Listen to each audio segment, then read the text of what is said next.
Today, we have another fascinating discussion in store for our Things Hidden podcast. We have with us Clinton Ignatov. I recently discovered his work on Default Friend Substack. Their website is defaultfriend.substack.com. And he's a friend of her. And he has a piece out called Misreading Marshall about the necessity of mangling Marshall McLuhan. Now, for those who are longtime listeners of the show, you know I recently had Andrew McLuhan on a year or two ago. I don't remember now. But I wanted to kind of dive in with Clinton today to learn a little bit more about why we should be thinking about Marshall's ideas in this time today. How are you, sir? I'm doing very well. Thank you, David. So great to have you on. And just tell me a little bit about how you came to write this piece. It was because he's becoming fashionable again. Is that right? The New York Times is interested in Marshall McLuhan? That's right. Ezra Klein at the New York Times did both a podcast and then an opinion piece about Marshall McLuhan, who was a very influential, world-famous intellectual from Canada in the 60s. He sort of stepped out of the University of Toronto onto the stage of the global theater for a time with these quick aphorisms, these catchy phrases like "we're entering the global village" and "the medium is the message," and he's actually a really hard fellow to understand. And he keeps coming back every couple years. He re-enters the public spotlight, but always in some new mysterious way where he's reinvented to mean something that perhaps he didn't originally say, or which is useful towards some ends, but someone else's ends, I should say. But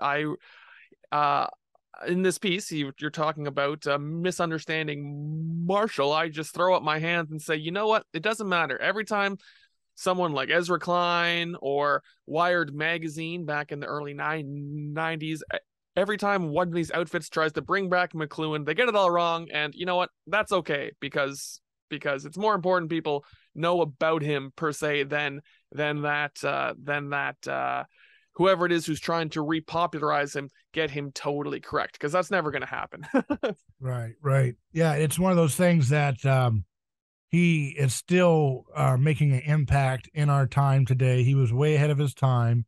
Now, I have heard him describe so many different things, but someone told me he's like a Catholic anarchist. Is that true? Like J.R. Tolkien, was an anarchist, That's a great way of putting it. Yeah.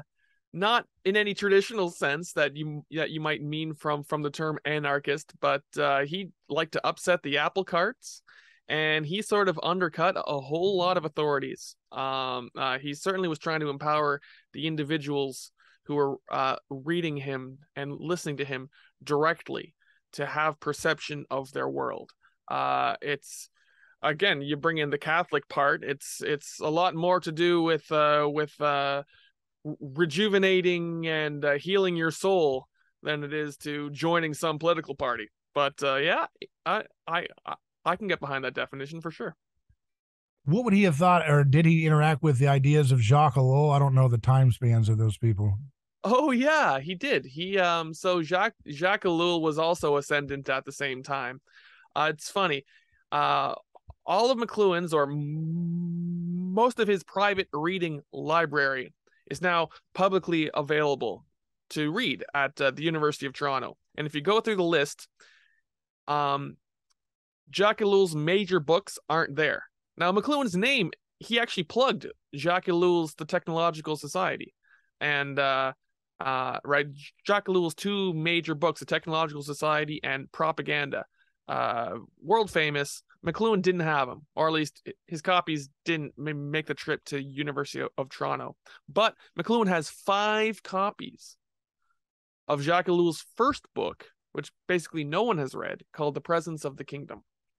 And it's probably the most directly religious or Catholic of all of them. But it has a lot to do with being in the world while not being of the world, which is a very old aphorism in those circles. So yes, McLuhan interacted and understood Jacques Ellul. Jacques Ellul, though, was sort of describing technology and techne in a mechanistic world, which McLuhan saw was receding, or McLuhan felt that the world Jacques Ellul was describing was receding in the past in favor of a new sort of electric, fluid like world of resonances that Ellul never quite, as far as I've read him, got to describing.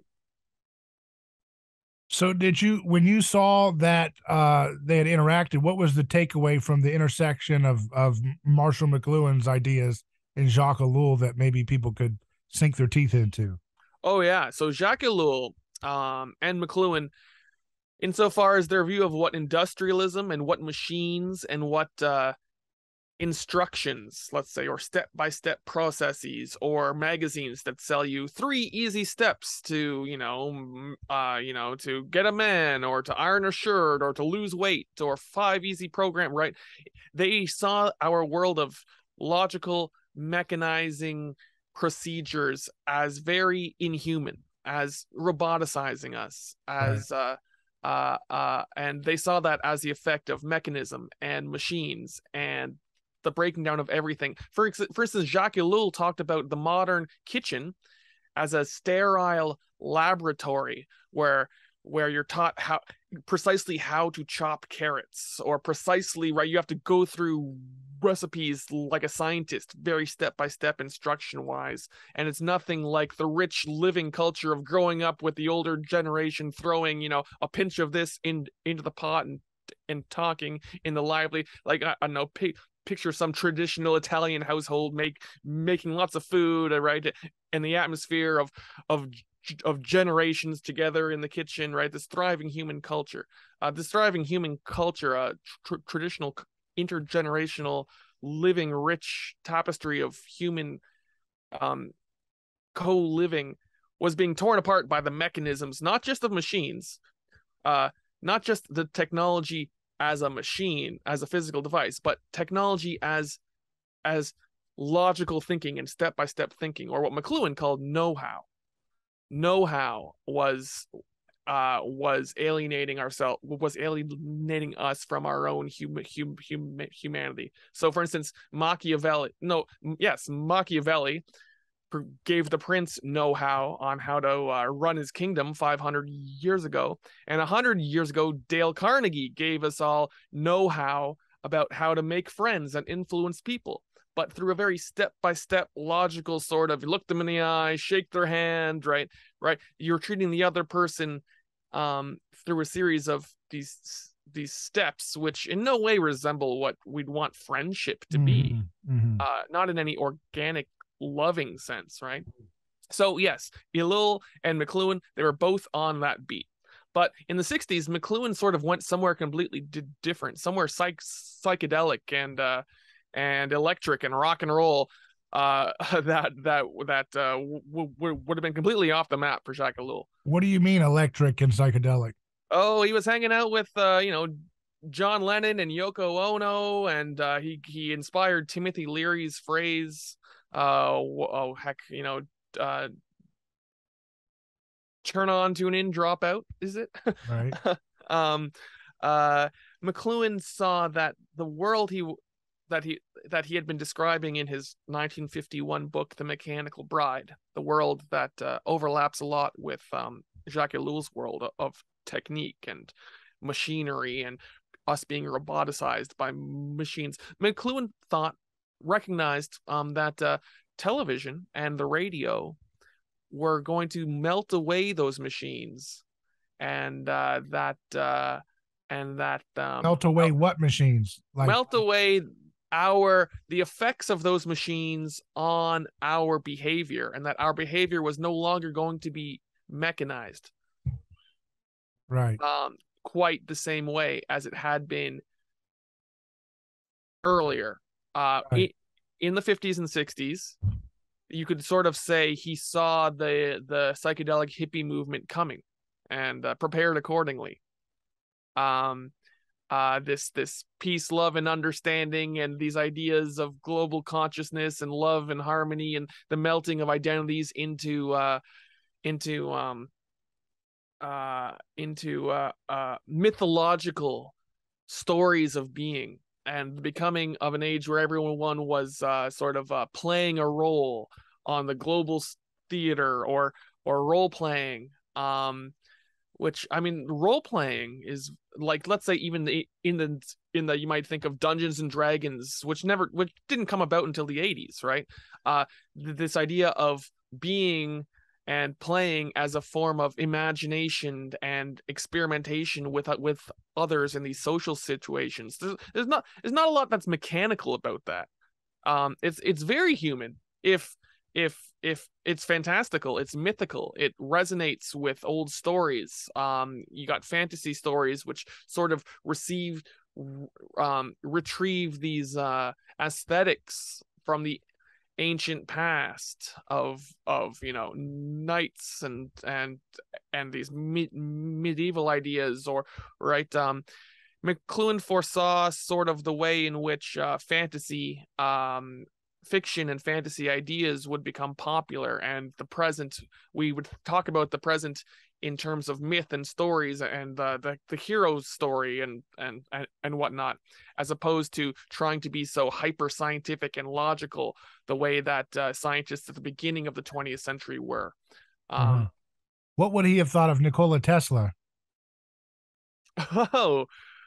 Oh, Tesla. Maybe he did say something about him. Tesla. I'm not sure if McLuhan said anything about Tesla specifically. Tesla is his ideas about electricity certainly go exactly with McLuhan's conception of what electricity was doing to us. How I so? think, well, most people see when you study electronics, the most useful sort of electronics, you're designing a circuit board, or you're designing a circuit which the electricity is flowing along a wire, towards the different electronic components, right? It's rather logical and linear, right? But if you think about it, electricity radiates, it leaks, it's messy. Right.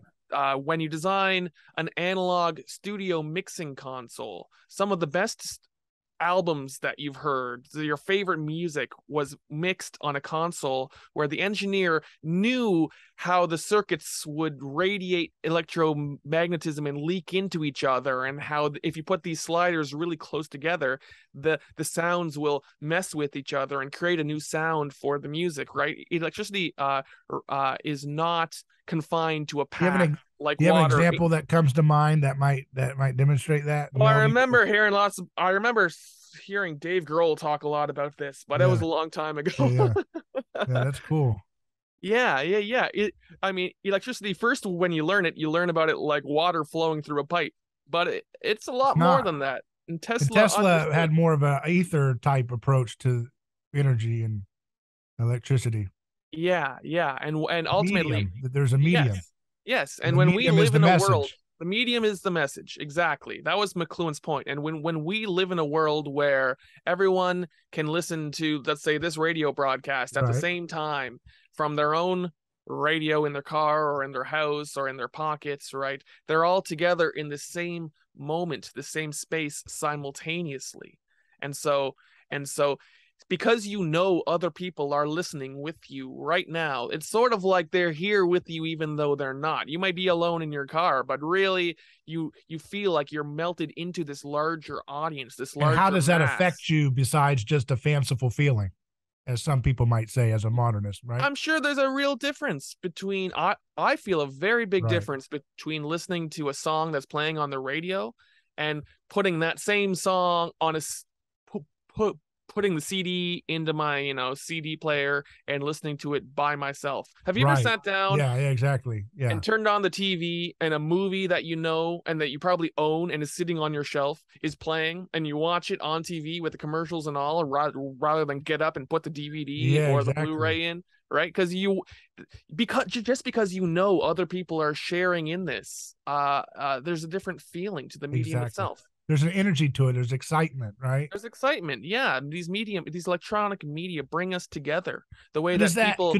Could we try to take the enchantment out of it and just say, well, it's just like, you feel like it's like a like mimetic or economic thing where you feel like everybody's partaking of it at the same time, so you just want to be a part of what everybody else is doing, and so it feels more desirable because everybody's selecting it versus the DVD version that's just yours. So you know what I'm saying? If Okay, you try to yes. break it down to that, or does something still Well, pop out? when you break it down to that, when you use words that reduce it, like saying it's just a feeling of this, Right, then you're taking the thing that makes us the most sort of human and communal, and you're trying to fit it into some structure, some, I'm not sure, some sort of economic right, system or some sort of behavioralist system or cognitive system where the things that we're doing are secondhand, are the result of the working of some abstract mechanical model. Here's a mechanical model of how humans work. They just kind of like doing what other people feel because of these reasons. right, And right, so whatever the humans are doing are reducible from this abstract model. But no, first and foremost, you and I, we are we're in our bodies, we're warm, we're surrounded by other people, we smell them, we touch them, well, sometimes we feel alienated and repulsed by them, and sometimes we just want to give them a hug, right? We live first and foremost in these sensations of our body, in our right, community, and when these media um play with those sensations, play with those, with our forms of being, that's the primary thing. To put it into words is secondary. It's right, not right. We as human beings are not just the result of what some study about what human beings do says we are. The study comes second, right. observations of us. Carl Jung kind of talked about that, right? He didn't like statistics and all that. He was talking about the collective unconscious and how that's where Mm-hmm. all of our ideas come from.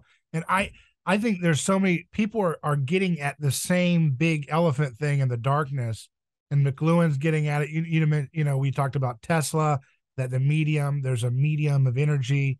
We're talking about you can look at it on the level of like a Jung about this idea of a collective unconscious where all of our dreams are being tapped into.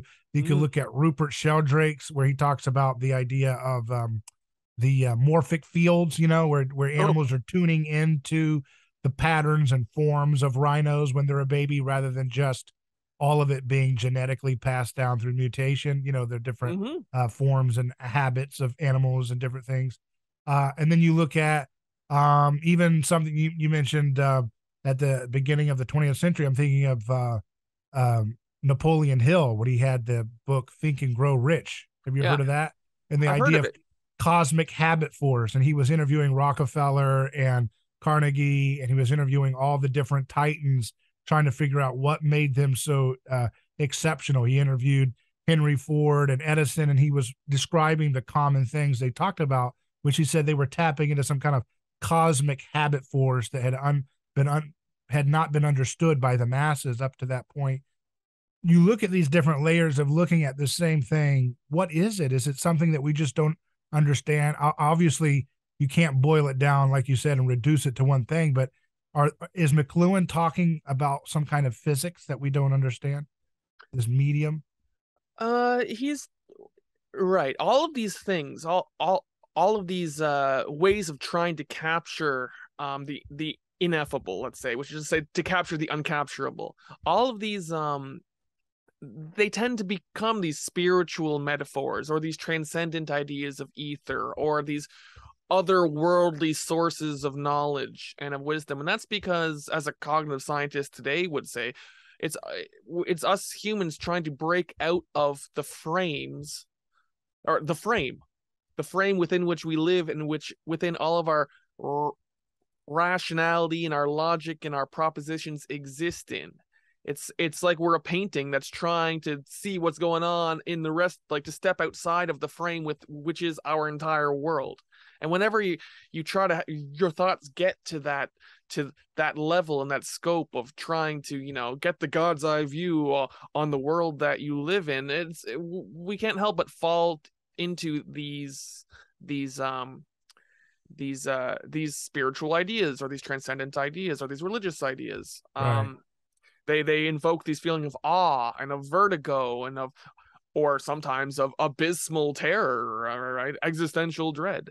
And so yes, McLuhan was also reaching for these frames, and what he did was he saw us as sensory beings who have bodies and who experience the world through our eyes, through our visual sense, and the space around us that our eyes present to us, and as hearing beings, acoustic beings who hear things coming from all around us at once, and sounds which come and go and don't stay still, right? There's nothing still about a sound. It's always a frequency, it's always a flux, it's always a flow or a change.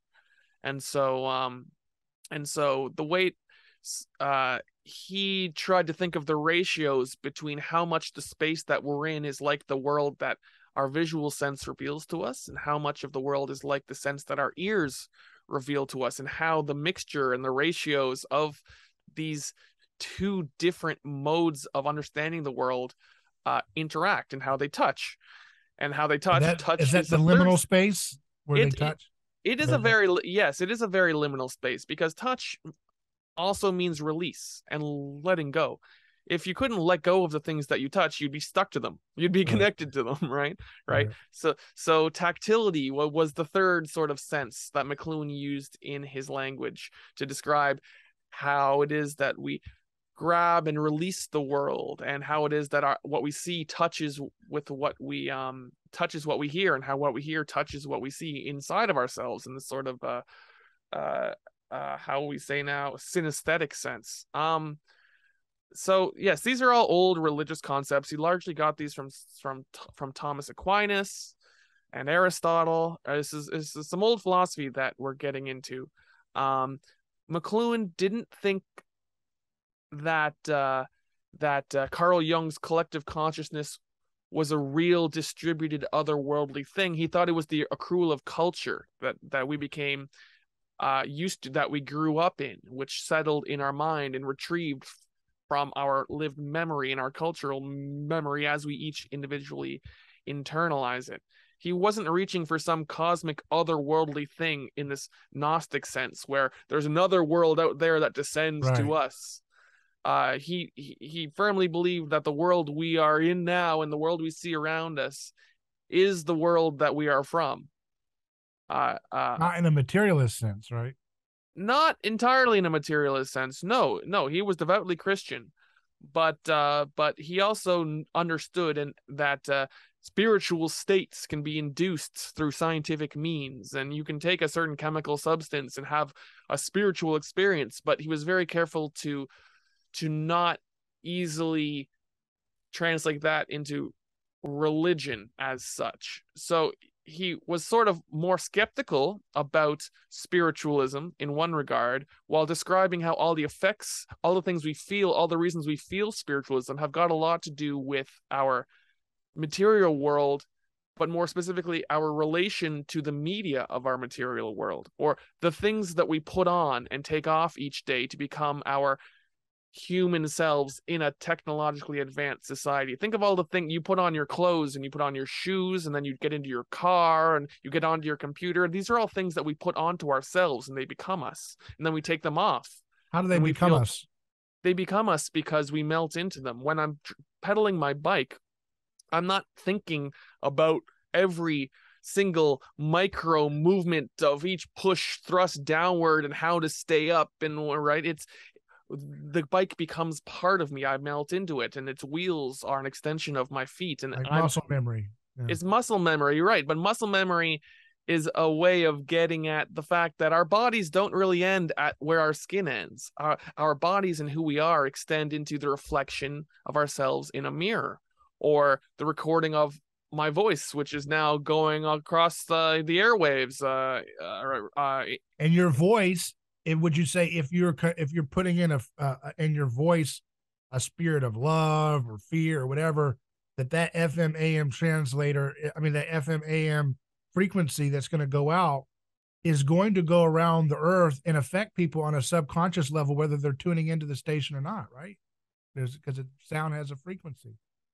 Oh, in You in know how a people feel like there's a strictly vibe, and scientific I'm not trying to go woo woo, but I'm trying to actually no, bring it yes. down to realism. Like when Yeah. people feel like there's a vibe in the air, you know, maybe it's because people are saying hateful things on frequencies that are being, you know, permeating and soaking in their body all the time. We know that that's happening, and that does affect everyone. Yes, the very knowledge, the very awareness, the very suspicion that there are good vibes being spread across Right, the right, world is enough to lift a spirit, right. and contrawise for the bad.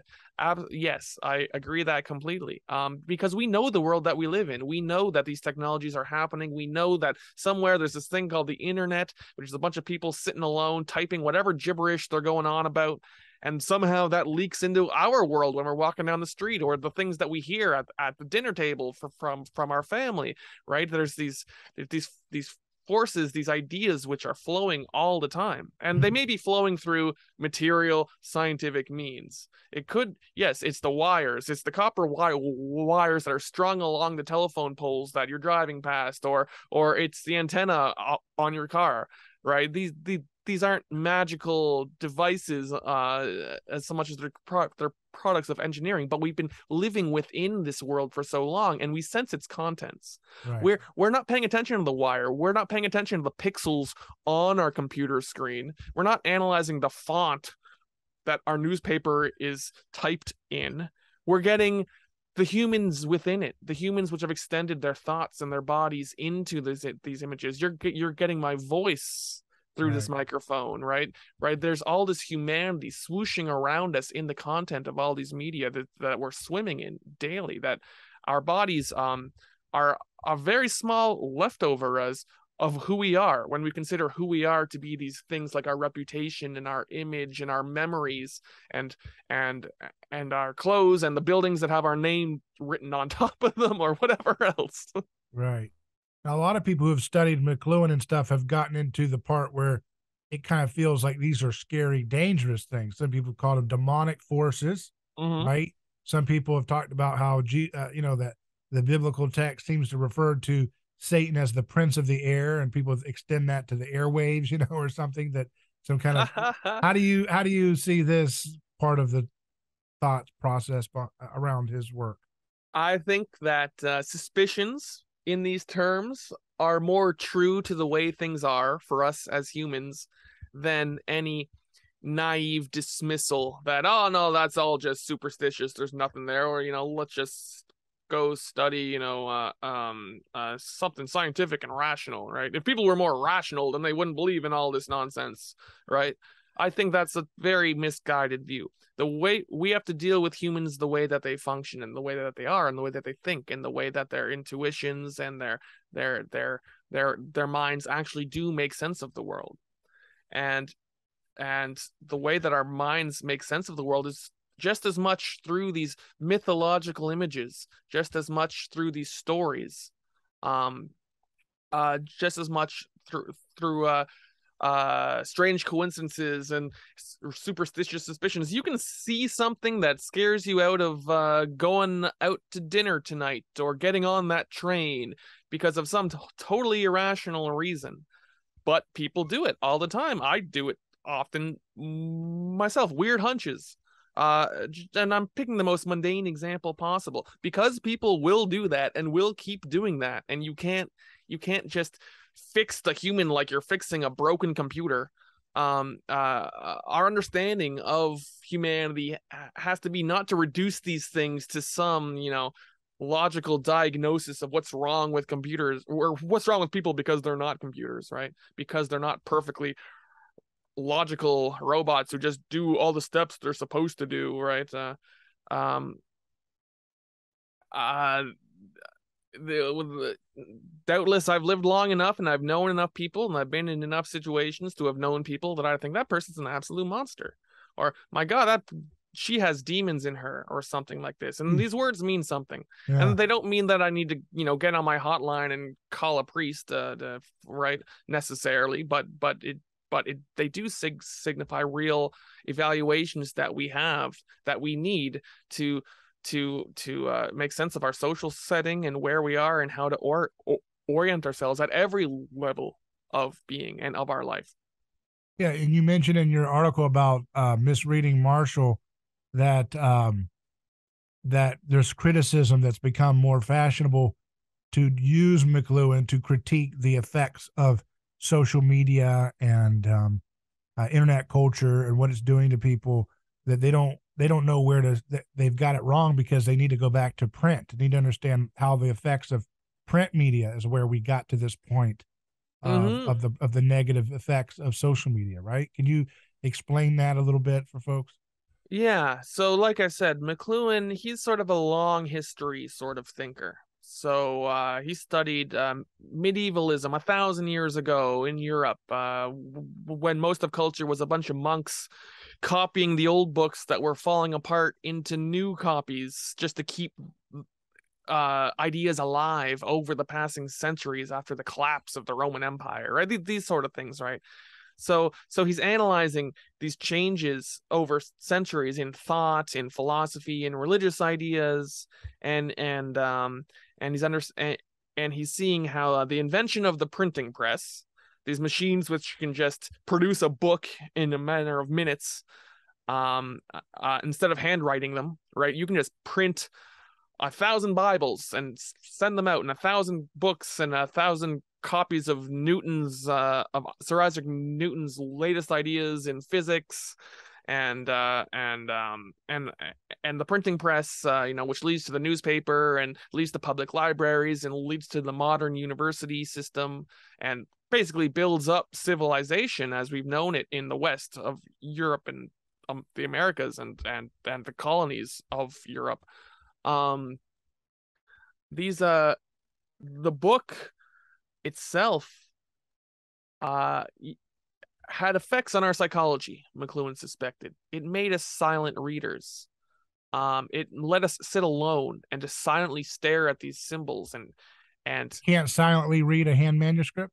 it's very hard. And there wasn't a big point, because you would probably be spending the time trying to sound out the handwriting, and then it was rather a waste of time to read a book by yourself when you could be reading aloud to other people. Reading was sort of a communal activity.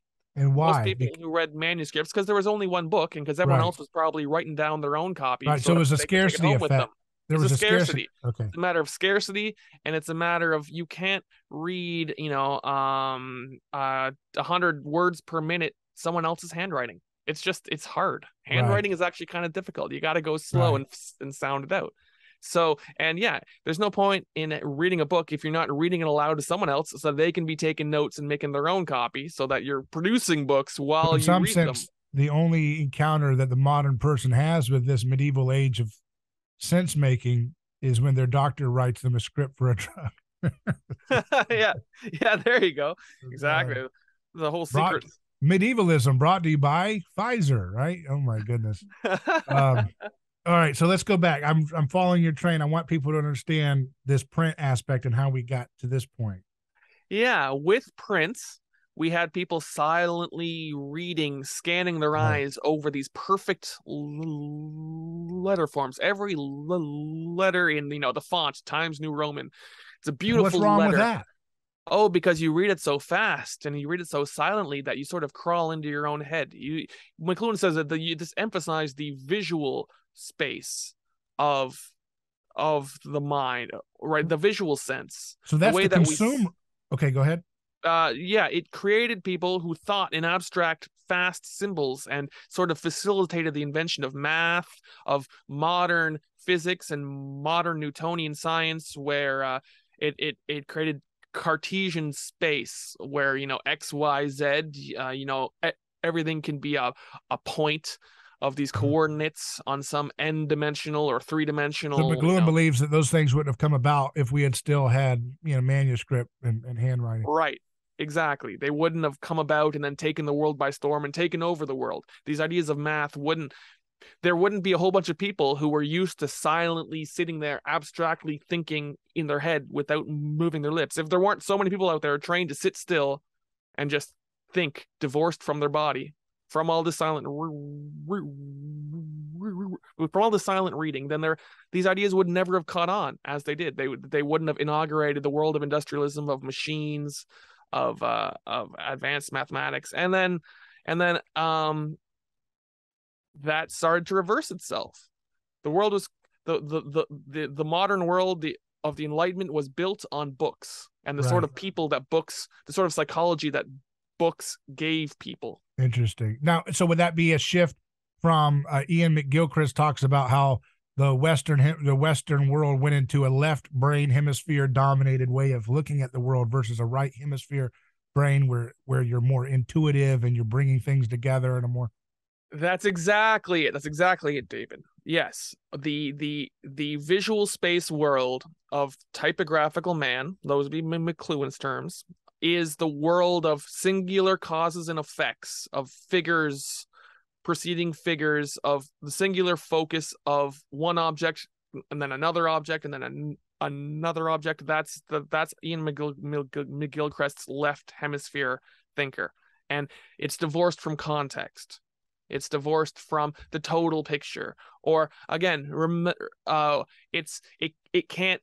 It doesn't try to escape the frame in the way that I was saying earlier. The spiritual ideas try to escape the frame of our living. That's what the right hemisphere tries to do.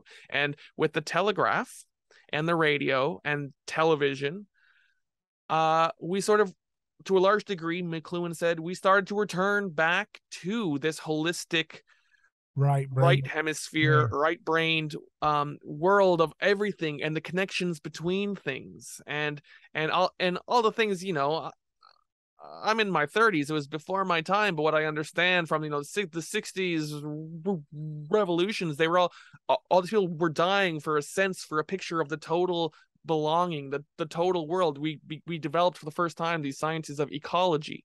We got this idea for Earth Day. We tried to zoom out and think of the whole picture. We sent astronauts into space to take photos of the planet to give us the whole picture. Everything that happened in the later 20th century, McLuhan would say, what is a result of the book falling into the background and no longer being the primary medium that sort of formatted our psychology to see the world. And television and newspaper advertisements and glossy magazine advertisements became the medium which formatted our children's. Let's get even more specific, which created their sense of perception, of embodiment, that led to this holistic view, this right hemisphere view that bloomed and blossomed in the 60s. So what about the so you talked about the reader's effect that takes place from the typographic word versus the picture of manuscript. Mm-hmm. What about the effect on the writer? Because I know that when I write handwritten articles or stories, it does it produces a different part of me than when I try to type it on a computer. Oh, certainly. I do think that the flow, especially of cursive handwriting, Right, exactly. When I start writing cursive, something, it unlocks a part of myself that doesn't get really translated as well when I try to type the same article out. You know what I mean? I agree. Now I grew up on a computer.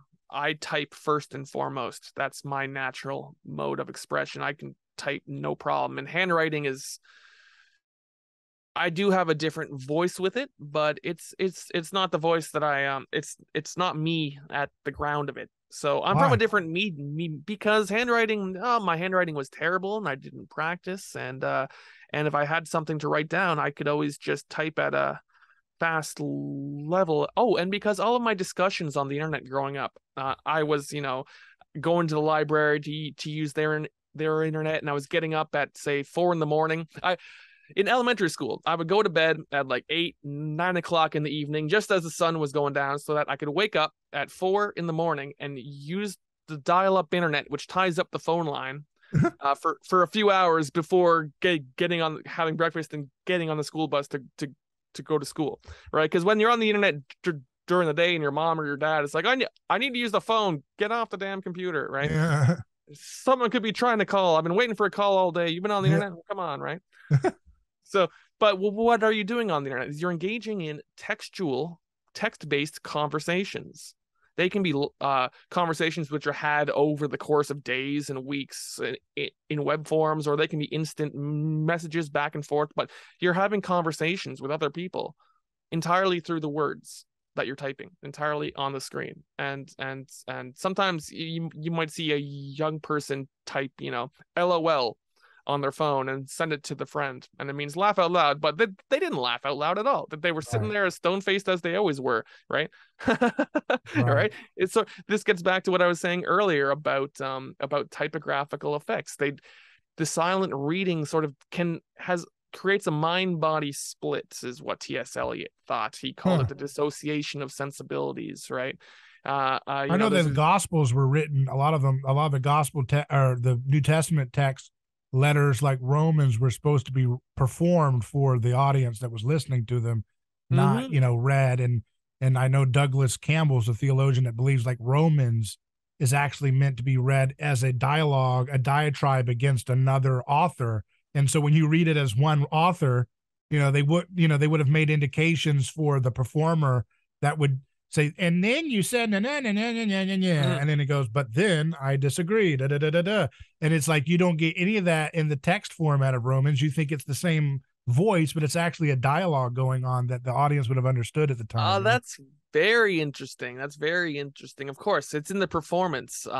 It's in the Well, see, that's the interesting thing about poetry, because Right. poetry is words on a page, but also to read poetry is a skill that takes a great amount of practice. It's called Right. elocution. To be able to properly read a poem is not just to. I'm sure we've all been to presentations and sat in an audience where someone stands at the podium and they pull up a microphone and then they read their own paper in the driest, most boring tone, that as though you could have read it to yourself in, right? Um, Poetry is about mending the spoken word back with the written word. It's about performing the words, and I'm sure a good sermon, uh, especially if it's using a book like that, must include all of these human embodied, intonations and back and forths and that communal sense of the words, which is lost by a plain reading of them. This point of Right. authorship you made is very important. McLuhan, in his book The Gutenberg Galaxy, 1962, he makes the point that authorship was invented with the printing press. The idea that a whole book would come from one person and then you put that person's name on the front as the author and they get all the credit for that book is a very individualistic thing. The idea of, oh, those are my words. Make sure you know that, like, that book, like all those words, those are mine. I said them, right? It's very to what the medieval sensibilities would have saw that as a very like self-important or conceited sort of point to make. Interesting. Yeah. And that's because there's this confessional aspect to authorship, that the French author Mallarmé, McLuhan cites him as having written words to the effect of, I put all of my deepest innermost secrets that I would never tell my friends into my books, and thus I send my friends to the bookstore to go find out what I'm really thinking. Like, Right. I'm too shy to tell anyone I know or to talk about this, but I've got no problem writing them down and sticking them in a book and flooding France with 1,000 copies of my innermost, spilling my guts, my Right. confessions, That's right? what Twitter and all that is for. Facebook too. Yeah. That's what everyone is doing. That's what Yeah. everyone is doing. Oh my Absolutely, goodness. right? It's sort of we're kind of going inside out. That's sort of what the media is doing to us there. You're trying to pour your guts to the world at large and spill yourself out there, but at the same time you feel, like you can't relate. Some people, I'm sure this isn't true for everyone, but I'm sure that lots of people who spill their guts on the internet are the same people who can't relate to any of the people they work with or their family, and they feel estranged from their school, Right. or they feel like that they don't fit in where they do live. And yeah, how else could it be when you're trying to find yourself on a stage as wide and as big and as large as the whole planet and all of its media and all of its millions of people? I think I Saturday Night Live cited a news source that said 86% of young kids today want to be an influencer when they grow up. oh, God. I have no idea why anyone would want such a status. I think these kids don't know what they're asking for. But Are you an influencer even in what you're doing? I guess we all are, right? I've been so I've been writing on the Substack for a while now. I do have a YouTube channel, although I wasn't trying exactly to get big with it or anything. Right. But I get fan mail and I get letters and I get people sending me comments and saying, "Wow, what you said there." I've done podcasts before. I think this is my first terrestrial radio Welcome to appearance. planet Earth. Your Thanks, first David. Oh, terrestrial visit. oh, it's good to be back. Oh my gosh. Yeah. And the outreach is wonderful, and I love hearing that something I said, made someone rethink some deep point or open their mind to something Right. new. It is a wonderful feeling, but it's I think it's a feeling of responsibility, and I'm not sure that anyone would why some 12-year-old would feel up for the task of that, but I think I understand why they want that, and that's because those are the people who helped them understand themselves, Right. or Yeah, there's a rightly or role wrongly. models. Those are the Mr. Rogers of our time. They're on TikTok doing dances and Yeah, yeah, funny song lip syncing and stuff. That's the new yeah. Mr. Rogers, really. And they're also appealing to we've got a thirst for therapy and for therapeutic sort of messages, and to hear something that'll put us at ease or to heal us or to help us overcome the difficulties in our life. And Is that good or bad to want that? oh, it's a mixed bag, isn't it? I mean, sometimes, you're slapping more band-aids on top of the problem, and sometimes you're actually getting to the root of things. Right. I think that uh all it really means is that we're a world hurting, and and uh and that doesn't mean that everything we find that feels good, that addresses the oh, sorry, not everything that addresses this. How does it go? Not There's a difference between a scratch and an itch. That's what I'm trying to Right. get at. Right. Right. And some things you're just scratching yourself a lot, but you're never going to address what's causing the itch, as it were. So going back to the history of how these media have affected us, it's very fascinating. You've done a really good job of going, jumping all over history for our audience to help us get a little snapshot of what we're dealing with here. Mm-hmm. Um, but like I think about the Bible says faith comes by hearing, right? Mm-hmm. And I think about the idea of God spoke and the universe came into existence. Does that Mm-hmm. mean that audio is the like most spiritually close form of understanding or something to our souls? Listening. I think As a you're radio guy, I want you to. I have a bias here. Yes. No, I believe that you are biased, but it's okay. I'll confirm your bias. I think the spoken word is communicates far more than the written word can do. It resonates, and it's not just because you can intonate and express your mood. I, And I timbre, in timbre, right? The printed word lets you go back and revisit the words again. If you didn't get that sentence, you can go back and reread it. But whoever's listening to this radio broadcast, if they stop paying attention for 5 minutes, they miss something. Their attention and their involvement is demanded in a way which includes all of their body, all of their attention, in a way that books, you can pick it up, put it down, go back, rewrite them. Um, it's a completely different experience.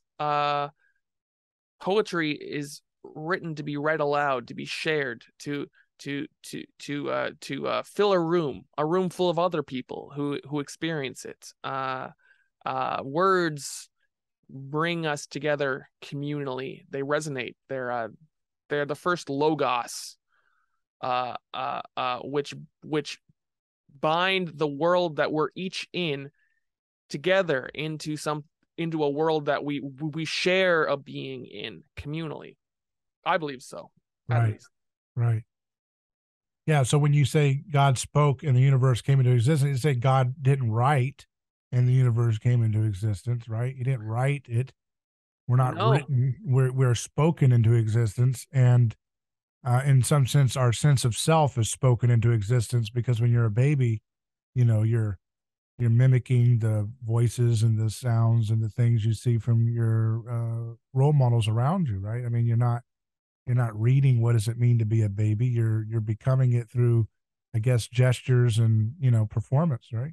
Right, Yeah. right, absolutely. And the words that we hear, because e- all animals have ears for the most part, but the words that we hear take us so much deeper into the world that we live in and into the shared experiences with other people. The words we hear have meaning.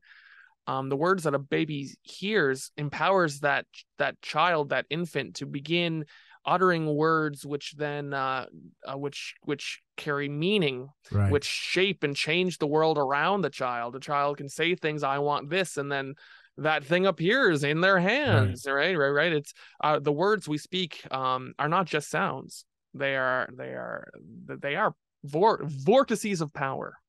That gets into semiotics a little bit. We'll leave that later.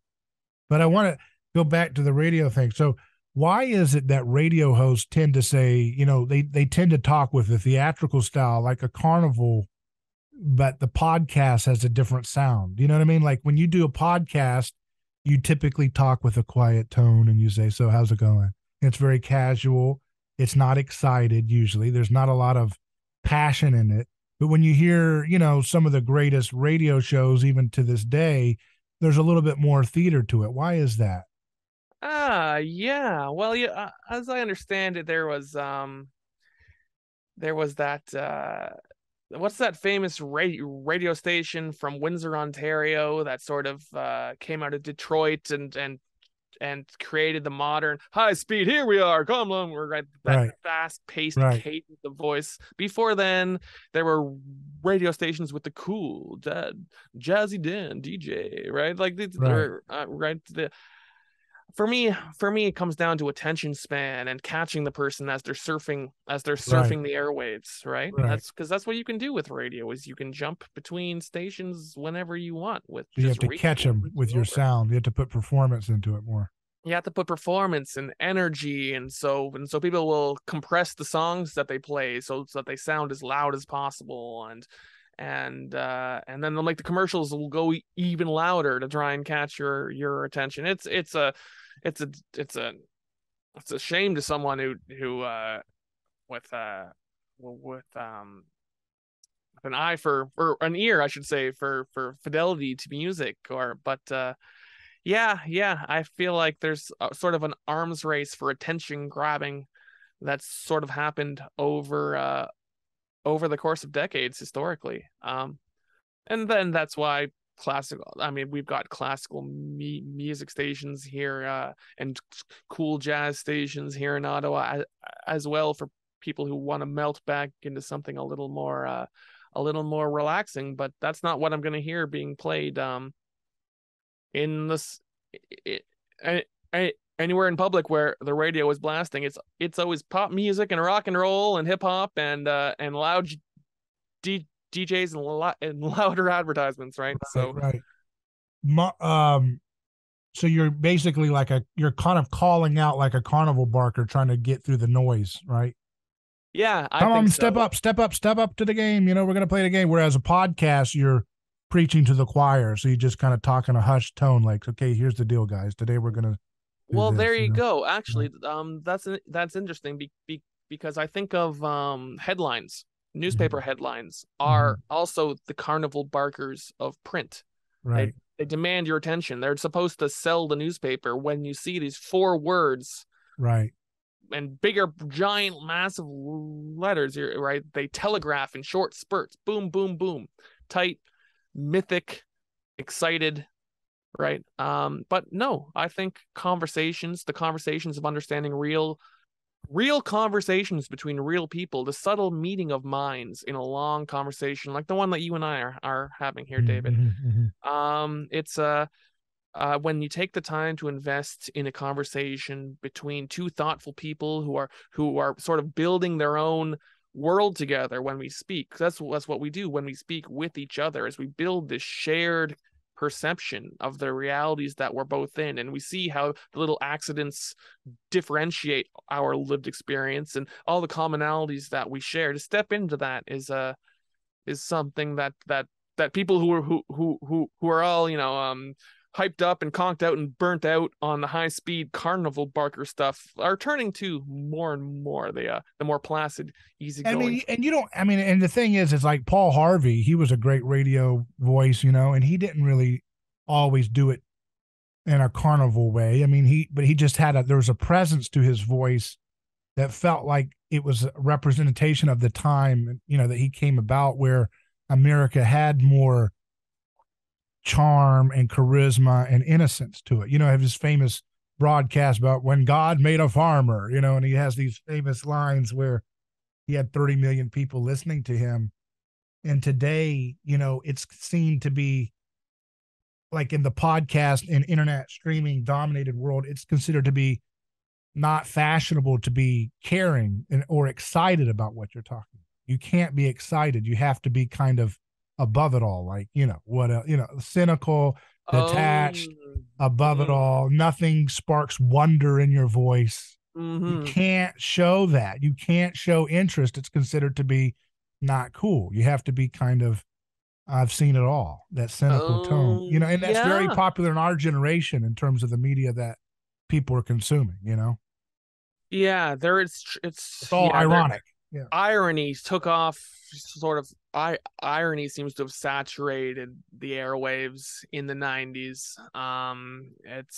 And you see glimmers of a kind of new sincerity sort of peeking through by people who are who will let themselves be vulnerable enough to be sincere, right? But to step up to a global platform where your voice could be spread, you're sometimes you don't even know, is it going to be 100 people listening to me, or is this going to go viral, as they say, and 100,000 people are going to be hearing it. That sort of, I don't want to call it stage fright, but that sort of demand for public relations covering your butt thought. Cynical is the easy way out. Being aloof and above it all and is an easy way to be untouchable from the criticisms. You play the safe, tried response of never being fully committed to anything. It's an easy way to get by as a public figure, I'm sure, but it doesn't help. It doesn't help our collective humanity, and people who will be vulnerable to criticisms, vulnerable to being wrong, vulnerable to airing their emotions and their weak spots and allowing other people to jab them precisely at their weak points. That's a necessary price of sincerity, right? And sincerity is the answer to irony, but it's a sacrifice. It's a sacrifice of security, of safety, of ego, because when you're vulnerable, you can be open to having your mind changed, and you might not. And vulnerability and earnestness doesn't mean you have to be like talking about your personal self or life. It just means you're sincere in your approach to understanding and being understood, right? I mean, it's kind of you're not playing I mean, I don't know how to explain it. It's just right. That's into words. What when I was talking about Mallarmé and his own private deep secrets that he'd broadcast to the world on this newfangled contraption called the printed book, right? That's a very romantic, gushy, sentimental sort of thing that social media loves to, vampirically mine out of the people who use it uncritically, right? People love sharing their baby photos and their new boyfriends or their new girlfriends, and then their breakups and soliciting, the sympathies of people. Oh, I'm so sorry that happened to you, right? People are sharing their innermost stuff all the time. But when it comes to ideas, when it comes to the popular idea that everyone knows this is true, and then some scientific revolution happens, and then it's, oh no, that thing that everyone believes is actually wrong, right? Right? What's the safe play? To go be Galileo and to run around saying, hey guys, the sun doesn't actually revolve around the earth, and then they lock you up because you're threatening the order of things, right? You're clearly insane, right? And sometimes most of the people who are out there trying to say everything you know is wrong, sometimes they are approaching what we would safely call, not exactly, sanity, right? Right. That's another aspect of the world that we're opening up when we give everyone a microphone and everyone a platform, and asking them to share what they really think. So there's no easy answers, but there's no answers at all before you appreciate the nuances of the problems that we face in this modern digital electronic environment, and the different resources that all the media Right. can bring to allow us, right? One medium is an anti-environment, or a step out of another medium. So to listen to radio regularly is sort of to be able to get distance from and get a critical appraisal of everyone else who's just downloading podcasts or on their social media accounts all day, right? When you live in one world of one media, you get good perspective on the other worlds. So Right. we need Is them that all. how people go to cassette tapes and records to defy the, iPod? Oh yeah, absolutely. They love to hear. Well, sure, digital music doesn't have a baseline of noise in it the way that a record player does. Right. There's no silence isn't silence in an analog medium. There's tape hiss or something, and I'm not saying you can just add tape hiss to an MP3 and make it sound better. That's not what I'm saying at all, Yeah. right? But yeah, the feel of all these media come down to their physical constitution, but also our cultural relation to them and our memories of them. And so yeah, it's And all.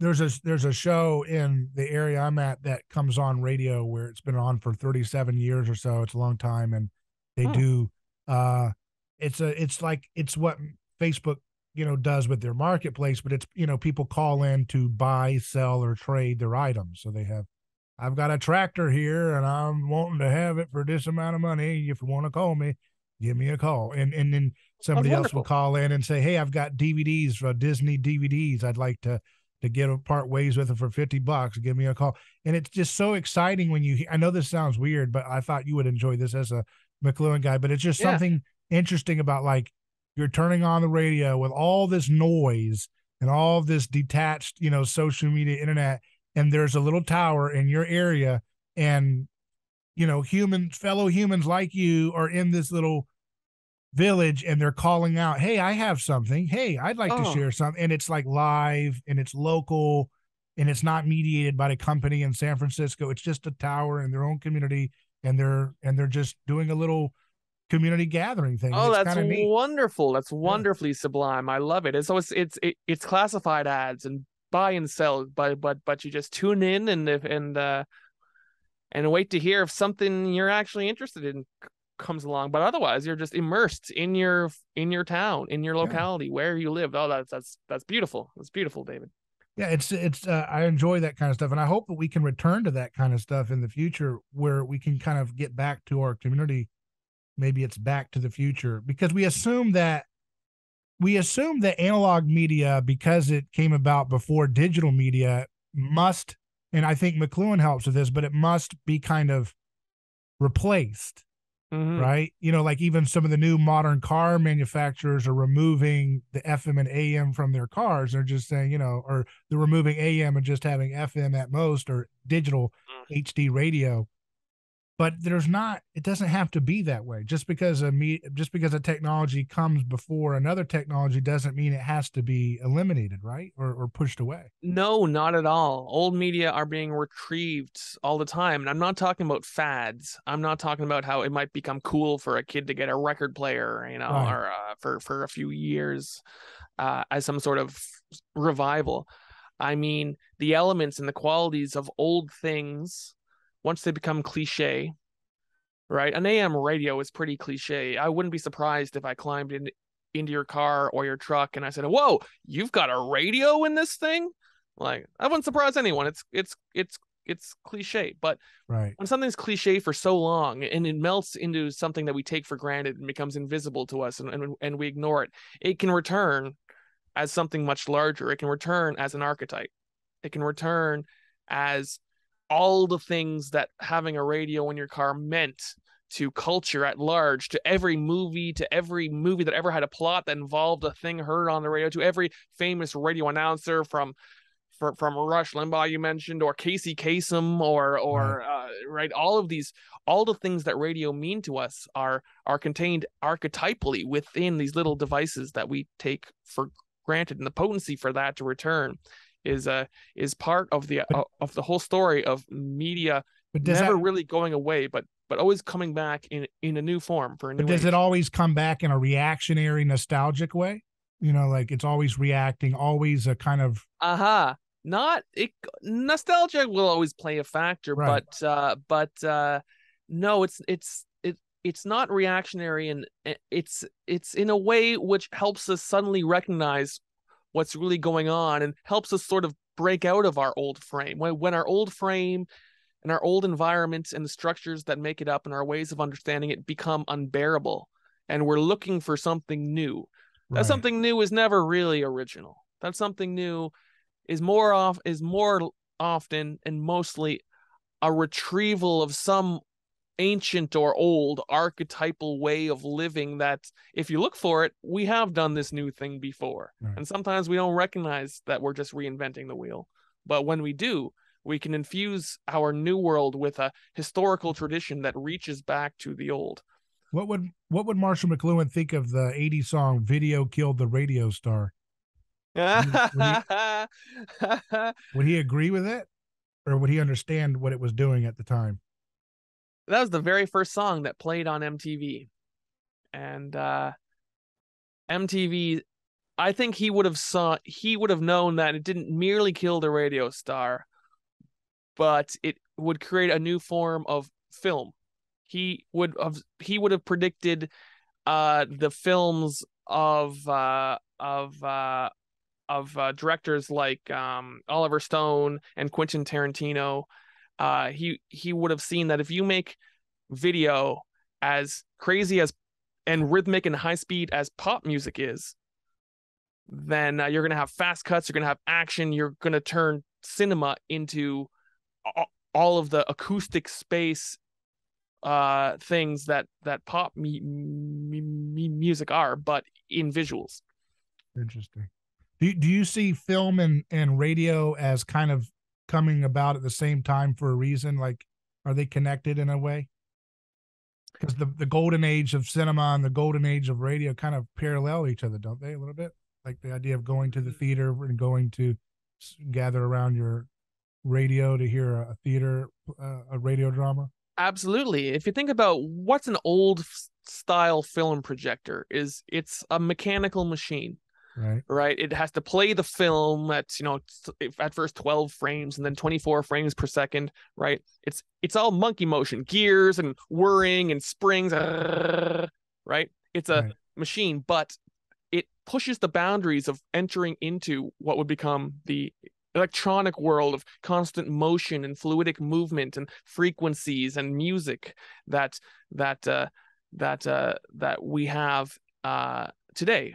All right. When you watch a film, you're not seeing 24 individual still pictures. That's not what you think you're seeing. What you think you're seeing is all the movement of life itself contained within a mechanical machine. Like it's a strange contradiction in terms, right? The idea that so much fluid and movement in life could be captured inside something made of gears and pulleys and and springs, right? So the cinema projector and the cinema camera are mechanism finally pushed beyond the threshold, pushed past mechanism. It broke into the new sea of the new electric world of all at onceness. The film director, I think, Sergei Eisenstein was a Russian formalist film director and writer who wrote on film theory. And at the time, he was saying the silent film demands sound, just as the black and white film demands color. Right? These media, when you get the two of them, sound, recording, and cinema, you're dying to put them together into something like The Jazz Singer, for instance. Yeah, and this is the hybrid energies. Every time you do this, you unlock new energies within the collision of these different films. The collision of the home computer with the telephone and a modem created, the modern network, or World Wide Web or internet conception of computer networks, right? Imagine taking a computer and a telephone and smashing them together, and you get the internet world that we live in today. There's so much more energy unleashed from that collision of those two different things than they each had in themselves alone. Right. Yeah, it's interesting. And I think that like spoken word radio kind of lost its way and lost its kind of subversive element when it started imitating TV and news TV too, like, oh wow, you guys, and it was always kind of like the redheaded stepchild of mass media, and TV was always the dominant one. But and now internet's here.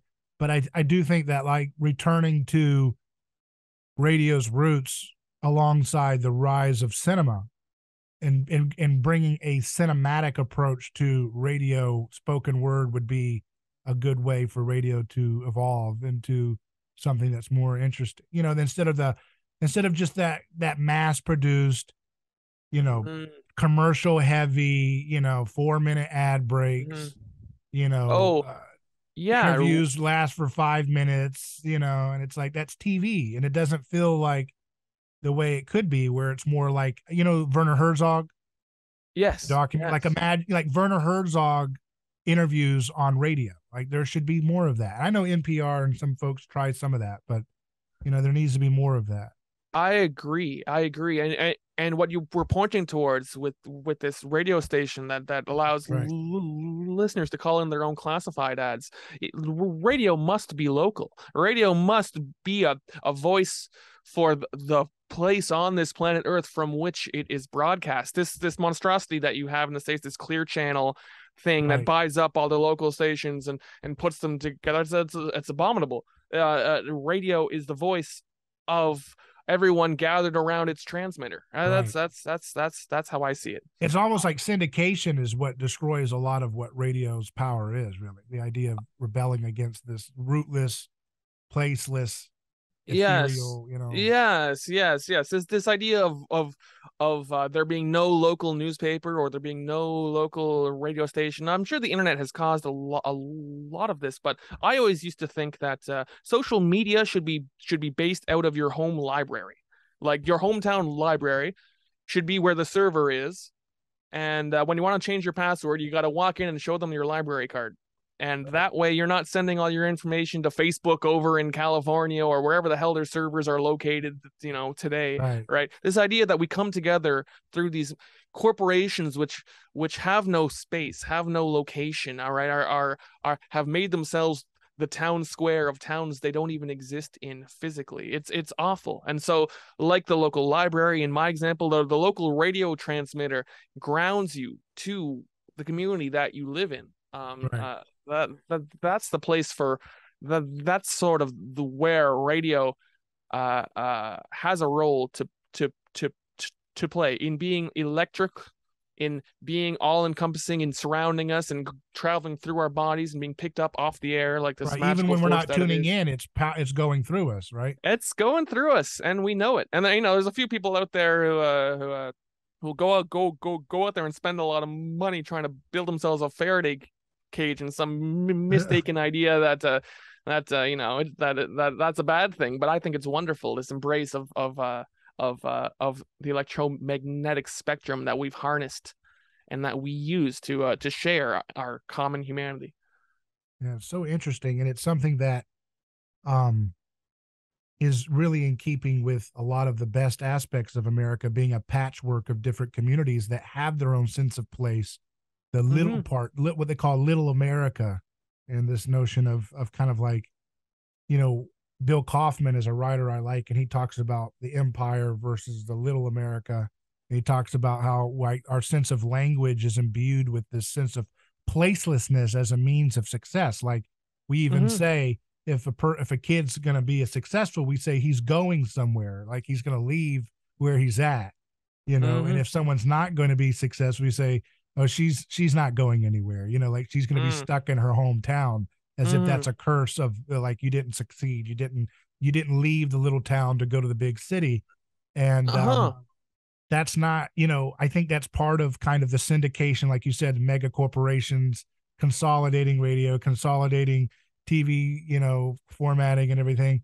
TV was always more, I mean, maybe I'm mistaken, but I believe TV was always um, more central command tower oriented, right? It's more Yeah, absolutely. And I mean, than that's just radio. this just had to come with with the cost Right, of production, no doubt. But no, small town America can't keep leaving it to the East Coast and the West Coast to present themselves as the center of the country, right, because they're not. They're the coastline, right, right? These large cities, which have for the 20th century made themselves upstream of culture because they have the money and they have the people and they have the big studios and the budget. Uh, uh, that that can't be taken for granted as the way things need to be. This is they don't need to be that way, and the interests of any place, for the people who live there and who want to live there and who want to make their place a place worth living in,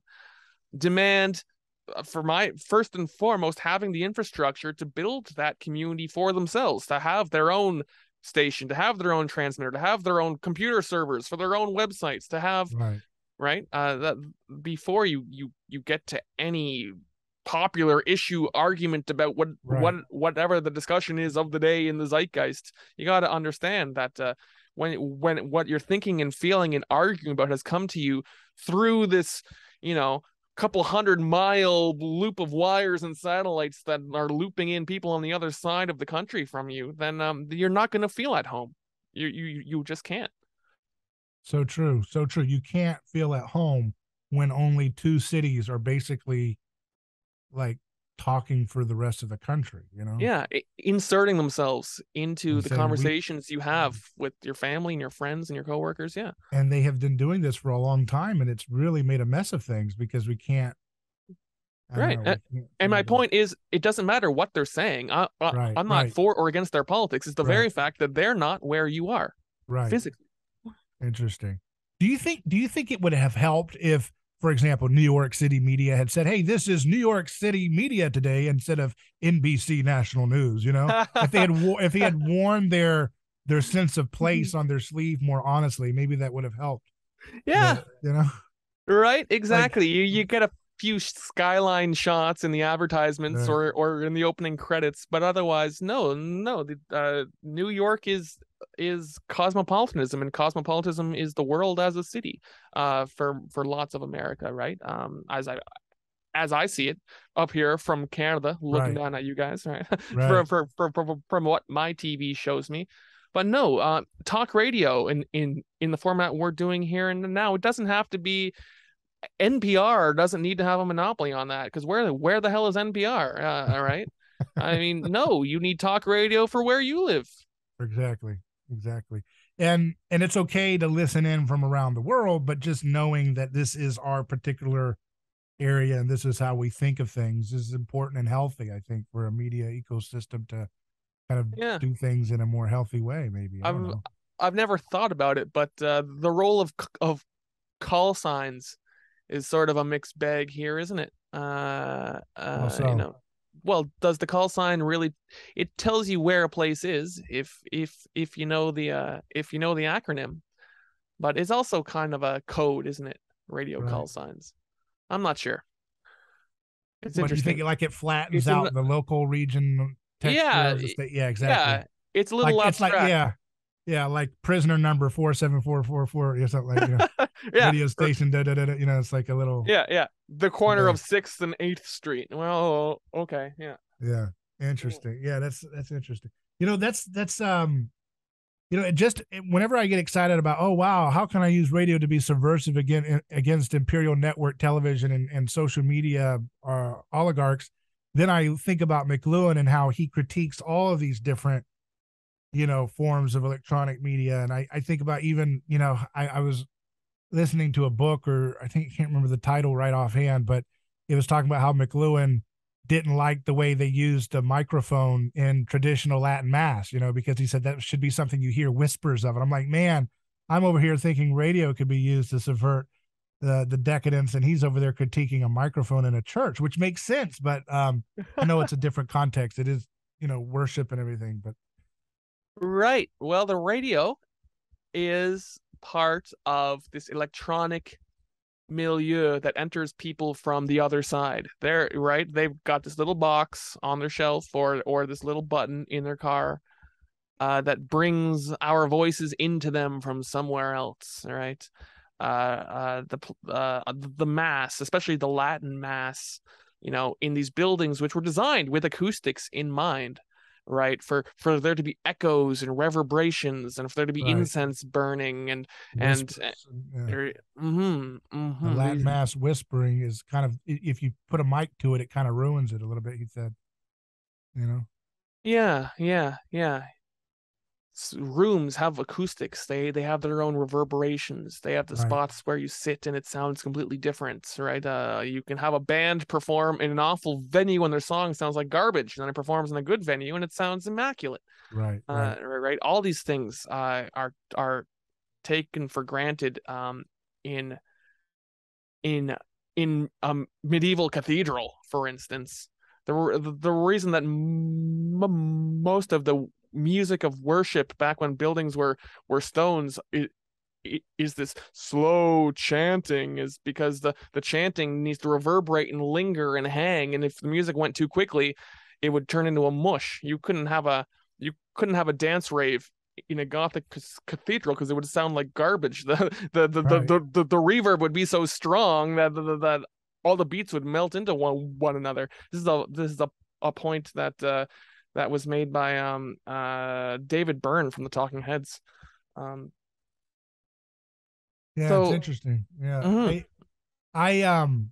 I wanted to ask you too, I do a lot on Rene Girard on this podcast, and one of the things that I've wanted to see happen more often is an interplay of McLuhan's ideas with Girard's, and this idea. I don't know if you're familiar at all, so I'm shooting out here in the dark if this is, something you're not interested in. I know I know a lot of Girard secondhand because he is talked about in lots of circles, but I think I understand the core concepts enough to see some similarities, absolutely, or some potential for overlap or dialogue. That's what I was saying. Maybe McLuhan and your ideas around this space could help the Girardian project on some things that I'm trying to help advance it with. One of the things that he does is he talks about this notion of like mythology being kind of a cover up for, collective murder, right? This idea that when you see these cartoonized depictions of gods, one of them knocks one over and their head splits open and out comes people or something, that these are just kind of like cultural memory, highly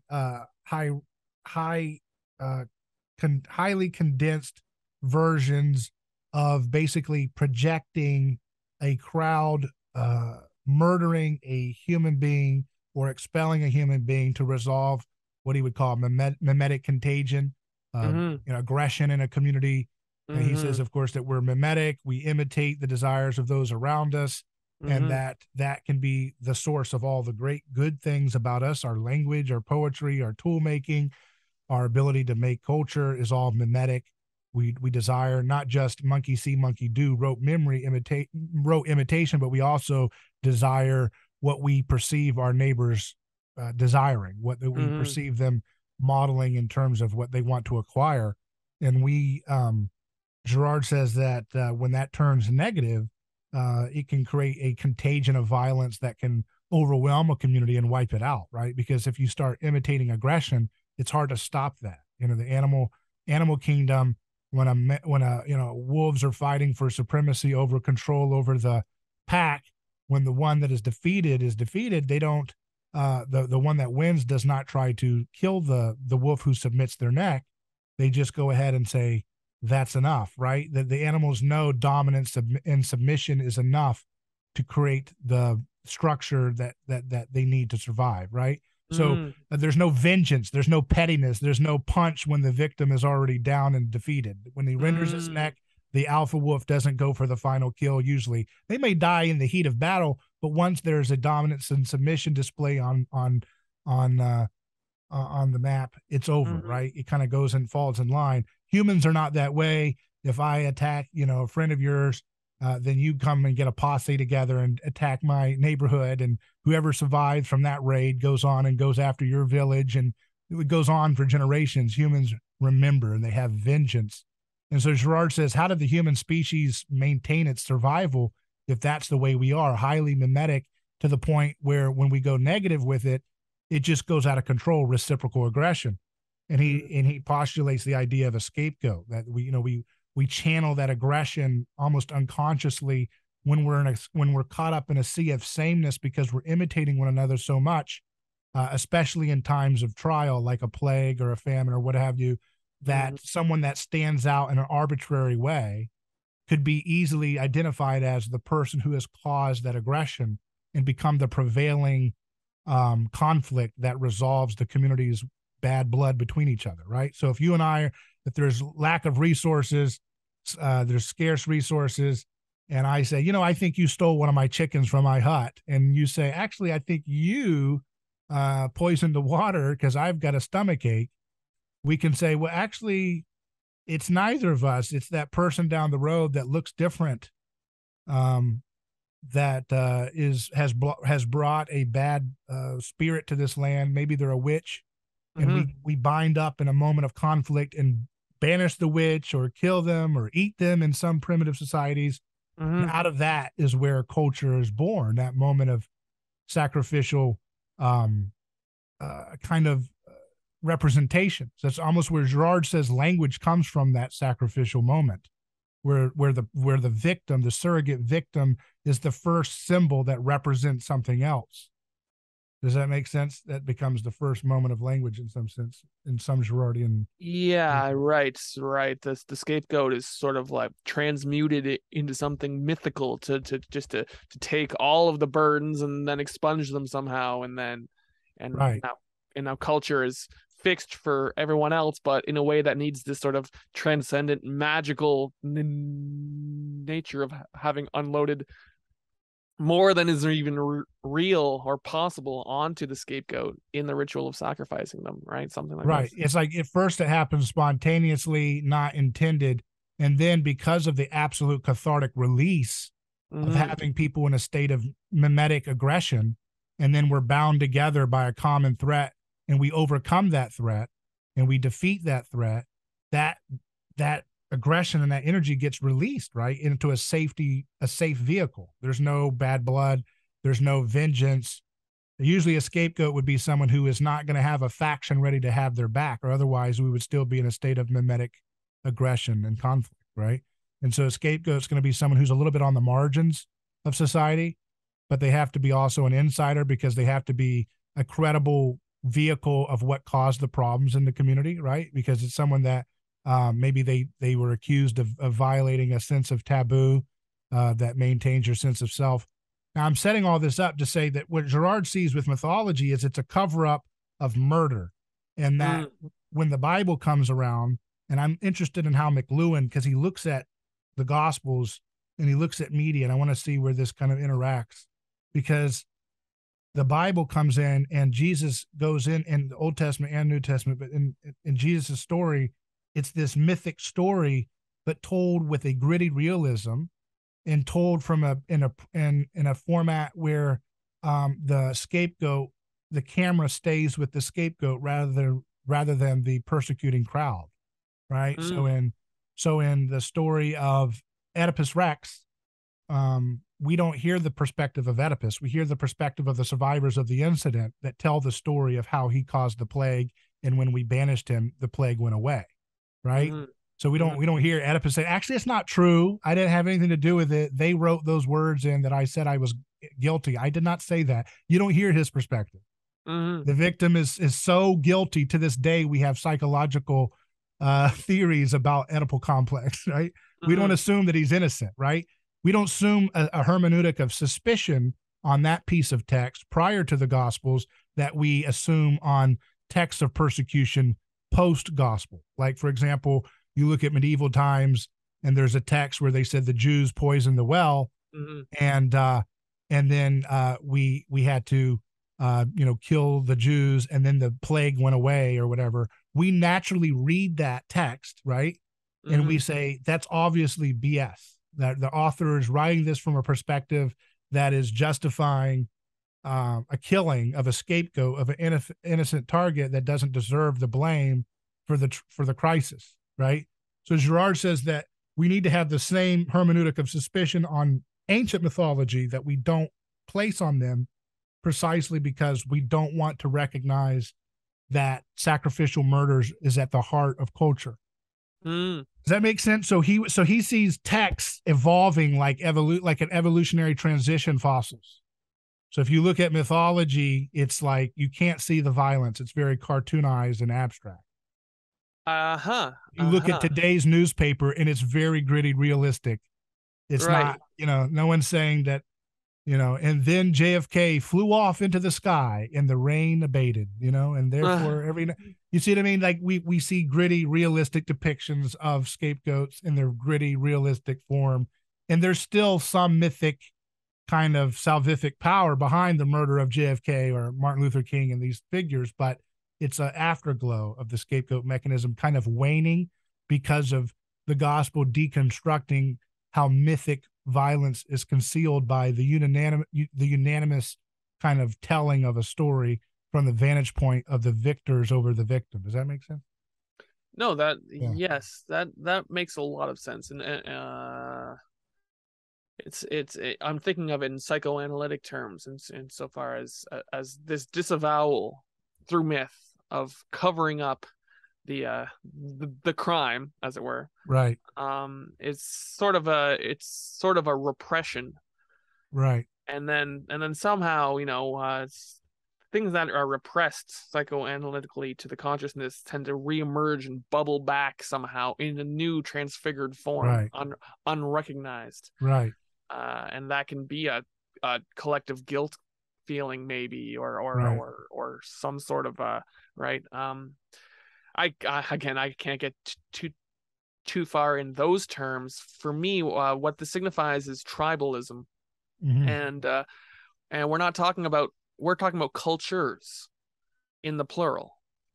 And when one group of people who have a shared understanding of the world and a shared identity by their common understanding, right, it's that particular group. Maybe they're identified by nationalism of living within the borders of their country, or maybe they're a common language speakers, or even they're just a tribe, or it's Lord of the Flies and they're a group of school kids on an island somewhere, right? Right. Right. For McLuhan, what's interesting to him is the contrast and the interface between different tribes. I'm sure some of whom would love to scapegoat the other one, right? Right. Right. For instance, right? Uh, and the mechanisms by which you tell these stories, I'm sort of going out on a limb here, the mechanisms by which these stories and these cultures last or persist or are told, this gritty realism that you're pointing to is it's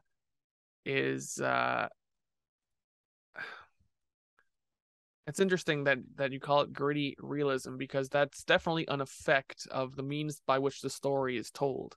Yeah. I How mean, are the something. gospels disseminated? They're written, they're these letters, right? Yes, yes. And our friend Scott Talkney, we'll have to have him on another time, but he talks about the gospels kind of coming around at the same time, that it's like a perfect time for the evolution of language and communication, which I'm still trying to get that Right. part of it Yeah, down. yeah. So Rome follows Greece, and Greece has the phonetic alphabet, Right. which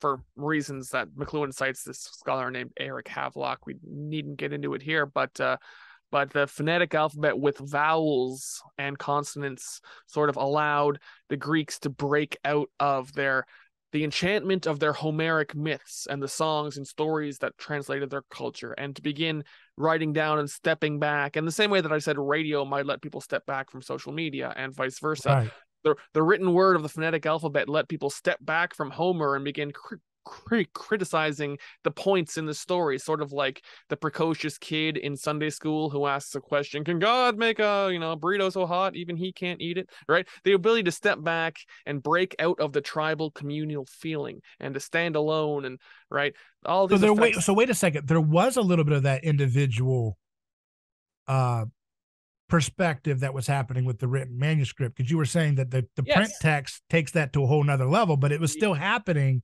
at the Yes. time in the Greco-Roman culture, right? With the Yes, interesting. exactly. So this is all Exactly. kind of a continuation, right?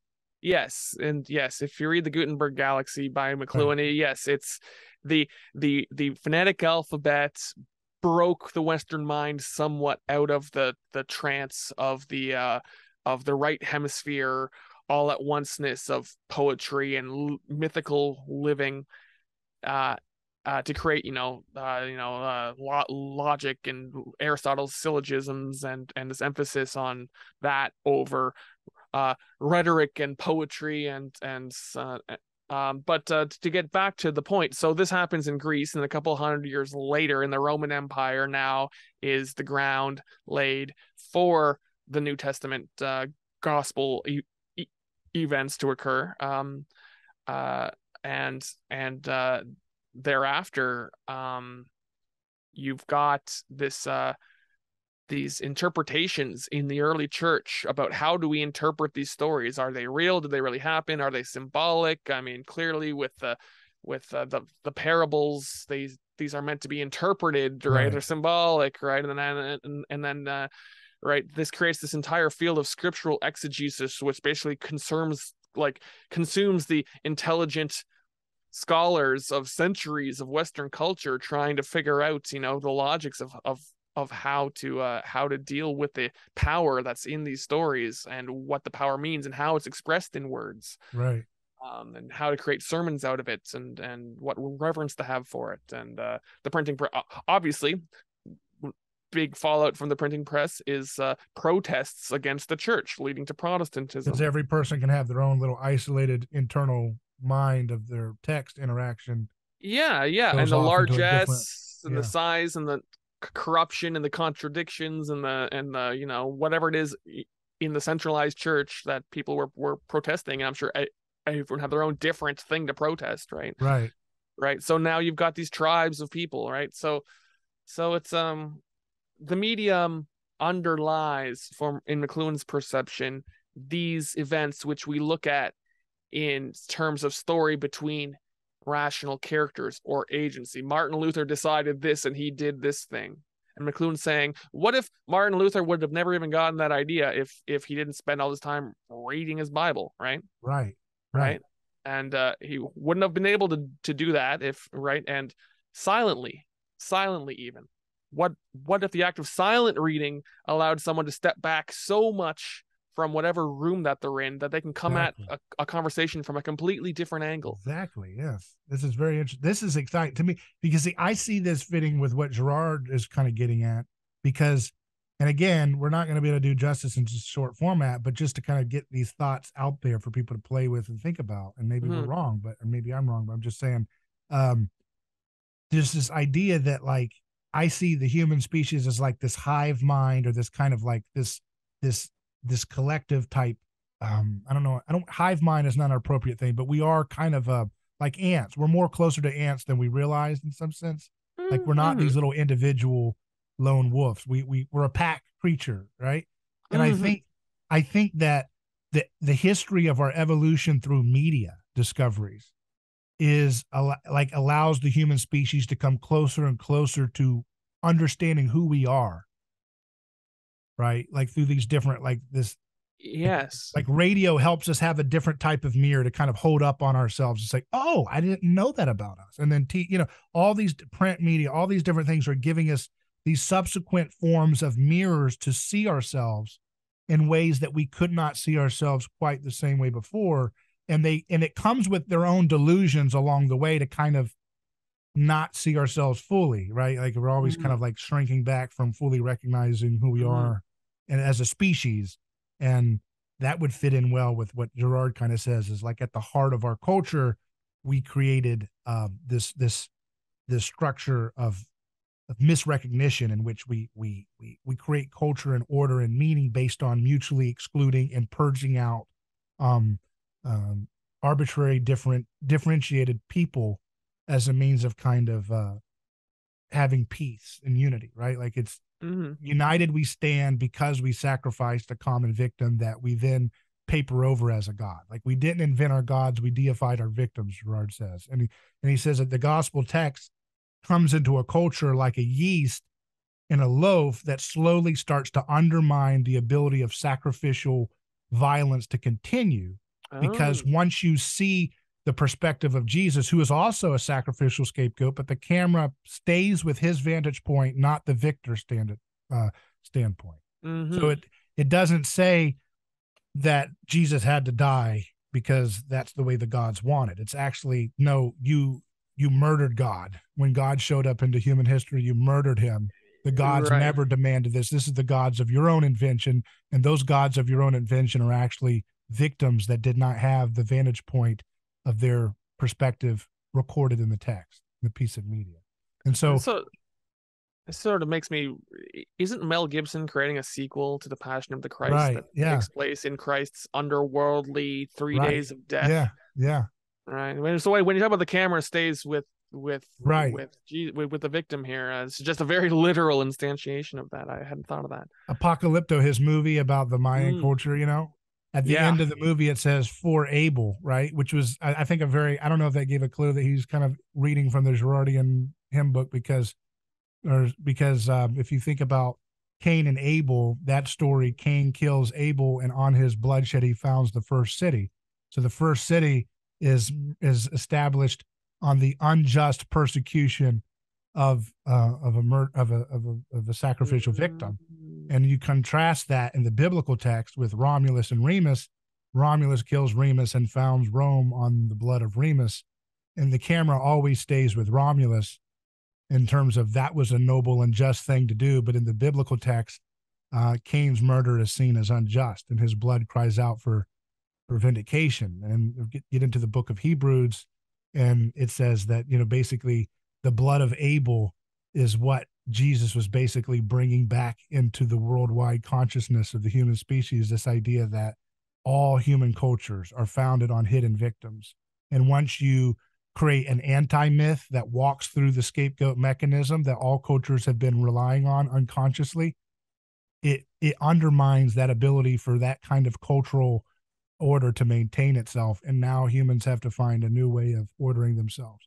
And I think, here's all I'm saying, I think that McLuhan's work can help maybe either challenge that idea or perhaps even help sharpen its the kind of the point that Gerard was stumbling on, but not doing it in the same way McLuhan was. Because mm-hmm, mm-hmm, McLuhan right. said everything he was doing was a spiritual matter. He thought it was all about the Bible. And I still don't quite understand his theory enough to understand how he got that.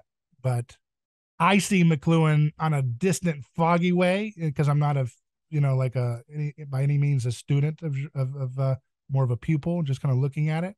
Mm-hmm. But I see McLuhan's project from a faint distance, and I say, I think that helps what I see here with Gerard, and I haven't sketched it all out yet how it works. You're right. If they were both saying the same thing, they'd be redundant to one another. Right. Right. It's well, what makes the project you're proposing? I think just in our conversation, you've to me personally, I think you've proven that there's a lot of work here which can be done Right. towards ends of illuminating, right? There's illuminating something true about our human condition here. Yeah. The Because like fact that different forms of radio, like different media helps you see victims in a different light. Like a newspaper can highlight a way of like the unjust lynchings that were taking place in American history, right? And all of a mm-hmm, sudden a newspaper can like bring out something in a way that kind of gets people to wrestle with that way of persecution in a way that maybe a little bit in the past they didn't have quite the same level of connectivity to that human picture when you see the image of Emmett Till in a newspaper or something, Oh, absolutely. or TV. Yes. Yeah. Yes, those the images of from the 40s and 50s of violence against blacks in the South, all over magazines like Life magazine and whatnot. He wrote a lot about those in those years, but in his heyday, he was the Vietnam War coming in on television. Right. Um, that shocked people at having this happen in their living rooms, so to speak. Or in more recent years, the Rodney King tapes sort of founded the kernel of Doug Rushkoff's ideas about viral media, right? Mm-hmm. Right, media which can spread overnight and totally transform the social little landscape in a matter of days or weeks or months, right? And that's just owing the speed of electric communication. Ideas couldn't catch, like as you said, that this tweaking of the scapegoat story, where we follow the passions of Christ, which sort of slowly undercut the everyone else's more traditional scapegoating mechanism. Right, that's like a very slow process that would Right. have to Yeah. occur over decades and Yes. centuries Yeah. of missionary work and Right. And that's apostleship. why people always point to, oh, how could you say the church is liberating scapegoats when they've burned witches and all that? But it's like, that's the whole point. It's like, it's a process of media evolution Mm-hmm. that kind of allows, like, I believe that the gospel, whether you believe it's divine text or not, kind of has this subversive effect on the human cultures that are steeped in it longer and longer and longer. It kind of undermines a lot of their philosophies and ways of doing things and Mm-hmm. laws and customs and habits and social order and clothing, even all this shaped by this kind of hierarchical structure of differentiation mediated by sacrificial violence. It's kind of always poking at it from below, always kind of, but why? It's like that annoying Right. thing. But why are we doing this exact? But why? But why? Well, And that little nagging noise keeps kind of mm-hmm. humming along, and the church doesn't listen to it. The church even creates theologies to suppress that by Yeah. saying, well, God the Father sent Jesus because he needed his blood so he wouldn't beat you up anymore. Like, he's really mad about how you've been sinners, and he, instead of beating you up, he beats up his son so he can love you better. Like that's kind of what Girard would say. That's kind of like adapting a more pagan view of sacrifice and kind of putting it back into the gospel context to actually make it more attractive to the audience that would receive it, because it's like they're not going to take the full unvarnished truth. They're going to take, and it's not like this was thought out, but it's just kind of what's attractive in Yeah, terms of, missionaries slowly, explaining people, oh, well, the God that you worship, yeah, we worship him too as a saint. We call him this. It's all the same thing, man, right? right. Or what? How Exactly. I however mean, even Paul the did that. assimilations of these missions work. It's what I think an important point we need to just, like, you and I are having this conversation in the wake of 20th century intellectual culture, which includes ideas like Richard Dawkins' memes and meme Right. plexes. And Right. so when we talk about Christianity as such does this, it's like we're ascribing Christianity as this abstract thing larger than us, the agency. And Right. maybe that's what, right? Like, I can't, well, honestly, the ideas of godliness or the deities of these idea of God as an idea which transcends individual people is one which has been discussed by people far more qualified to do it than I have. But Right. but importantly, the point of McLuhan is that our media extend us and our extensions of our bodies and extensions of ourselves. And so we are the focus point of his media studies, and the stories that we tell are about our individual human nature in correlation and in co-identity with other humans. And then around us is this environment, and this environment is of machines, and it's of paintings, and it's of scratches we call words, and it's of nature, and Right. it's of space. But these material outerings outside of us we put them on and we take them off like clothes or like extensions of ourselves. We Right. go in, right? We put our thoughts into words. We put our Right. thoughts, we put our images onto our online profile or our resume, or celebrities explode themselves across the sky like we call them stars, right? The Right. Hollywood star system is because we sort of in our own secular mechanical way deify these celebrities to become right, these they play superheroes and these named after Greek gods and whatnot, right? Or Elvis is the king of rock and roll, right? So these icons, we turn people into icons and these icons become them, and at the end of the day these humans are humans like Right. you and me. We live in a physical body. We're somewhere on this planet. We're doing our thing. We've got parents, whether we know them or not. We've got a place, right? We have bodies, and then we have our extensions of bodies.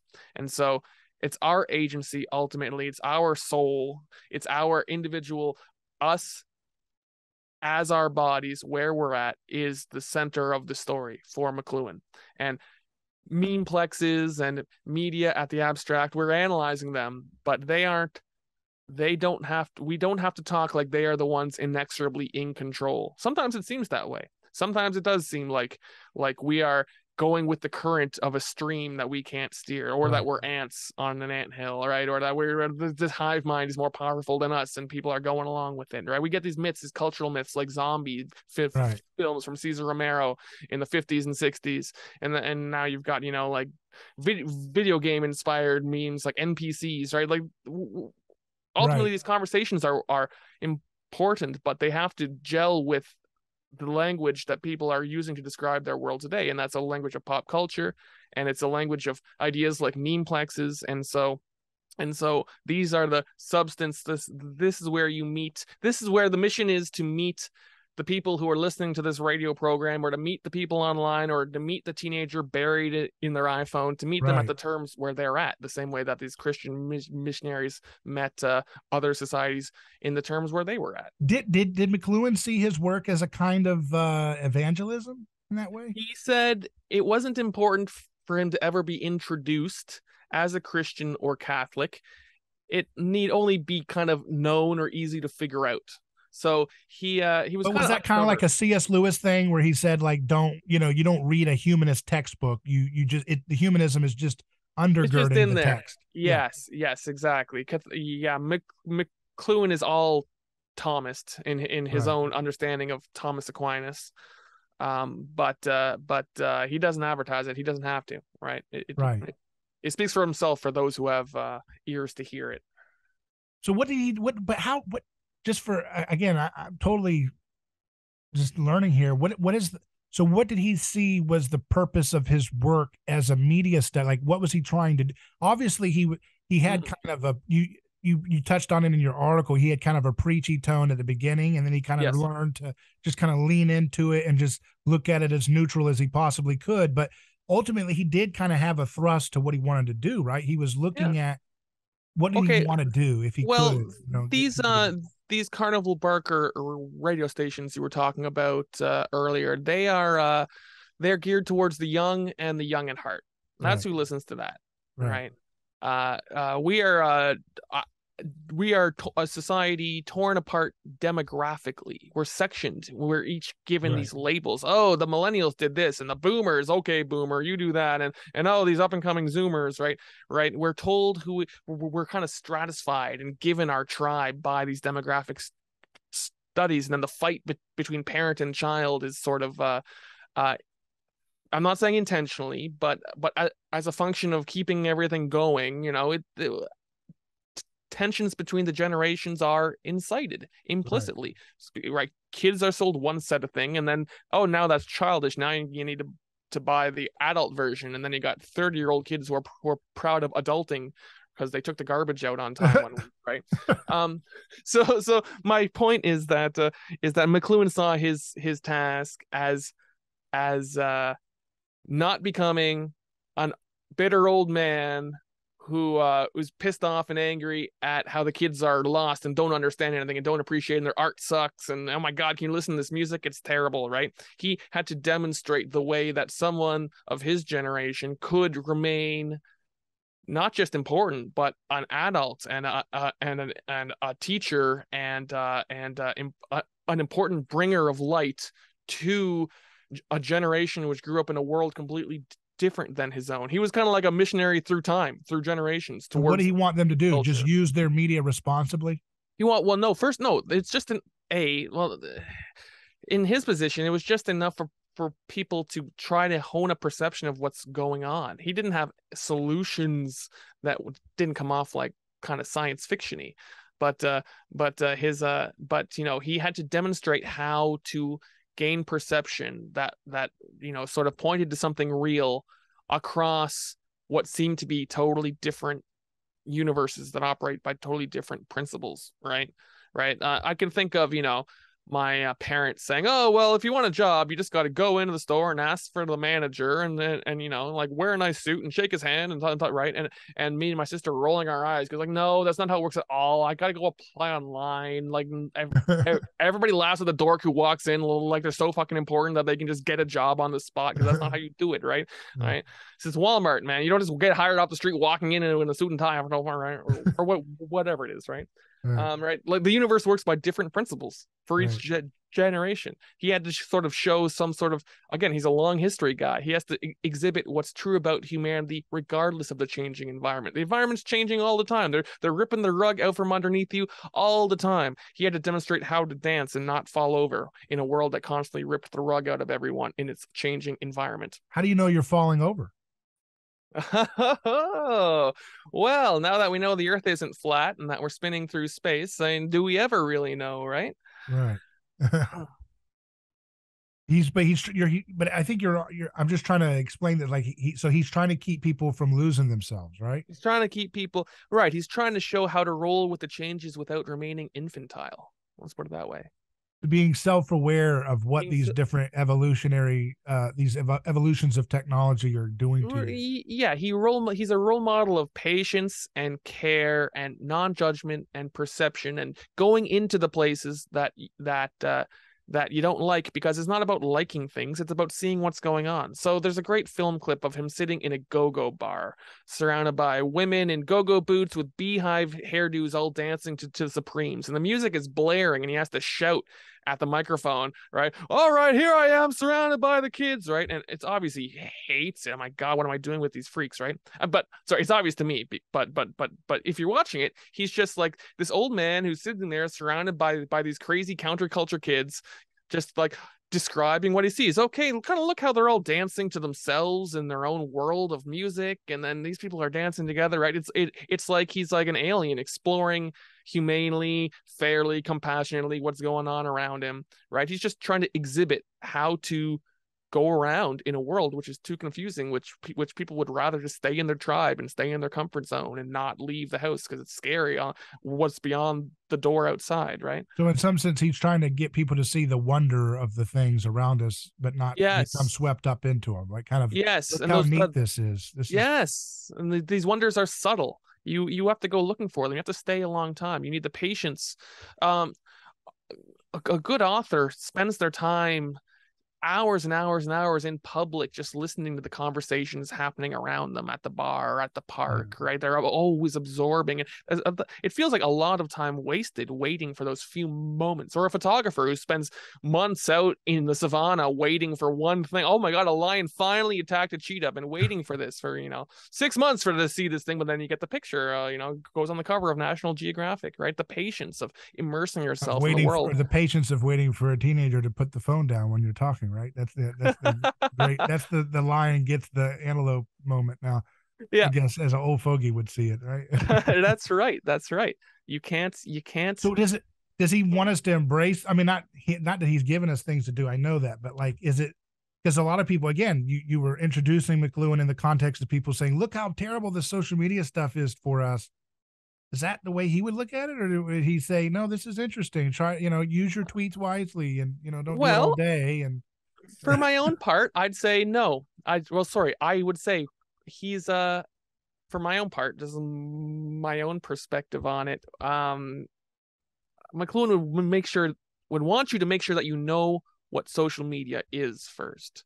Social media is programmed by these sellout nerds in Silicon Valley who took classes at Stanford University called capturology on how to turn the phone into a casino that's like constantly pinging at you, and you're constantly picking up your phone as though you're scratching the next number on your lottery ticket, hoping that it's something good, right?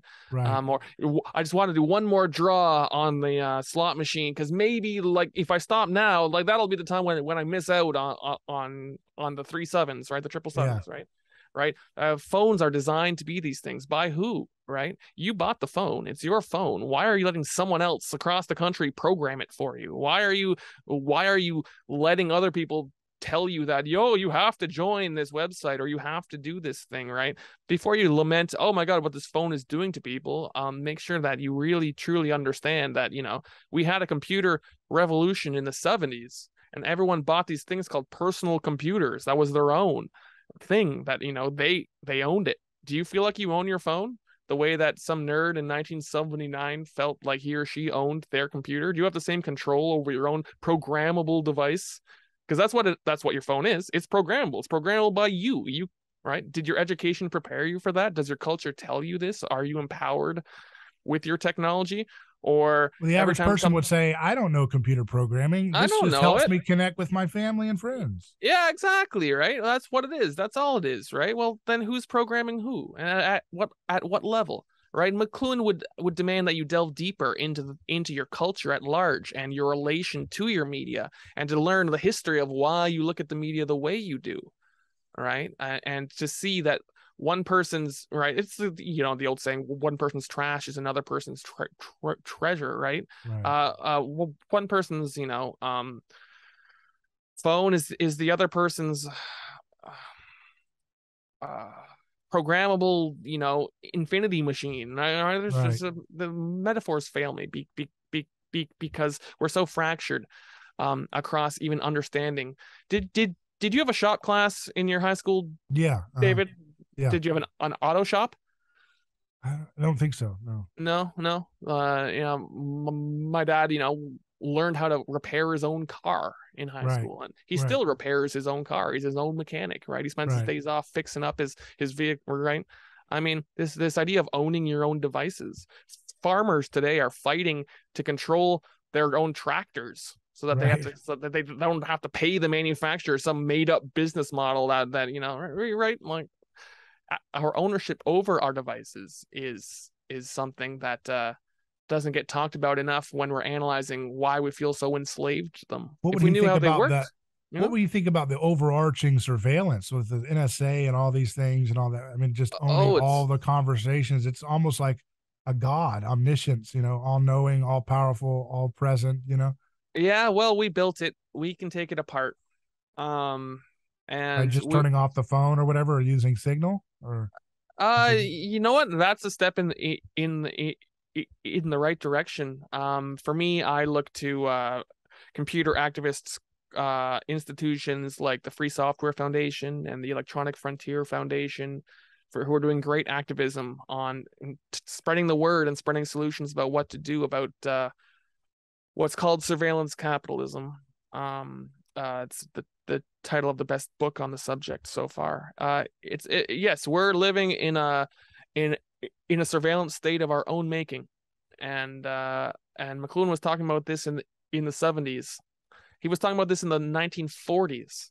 He, well, that's what market research is. It was in the 60s, and when companies started sending out surveys to potential clients, and people love filling out surveys and talking about themselves. Oh, how many chocolate bars have you had in the last month? What brands are your favorite? What magazines do you read? When you read these magazines, right? People were mailing in surveys and giving away the inside scoop on their own buying preferences, yeah, and being profiled by computers for since the end of World War II.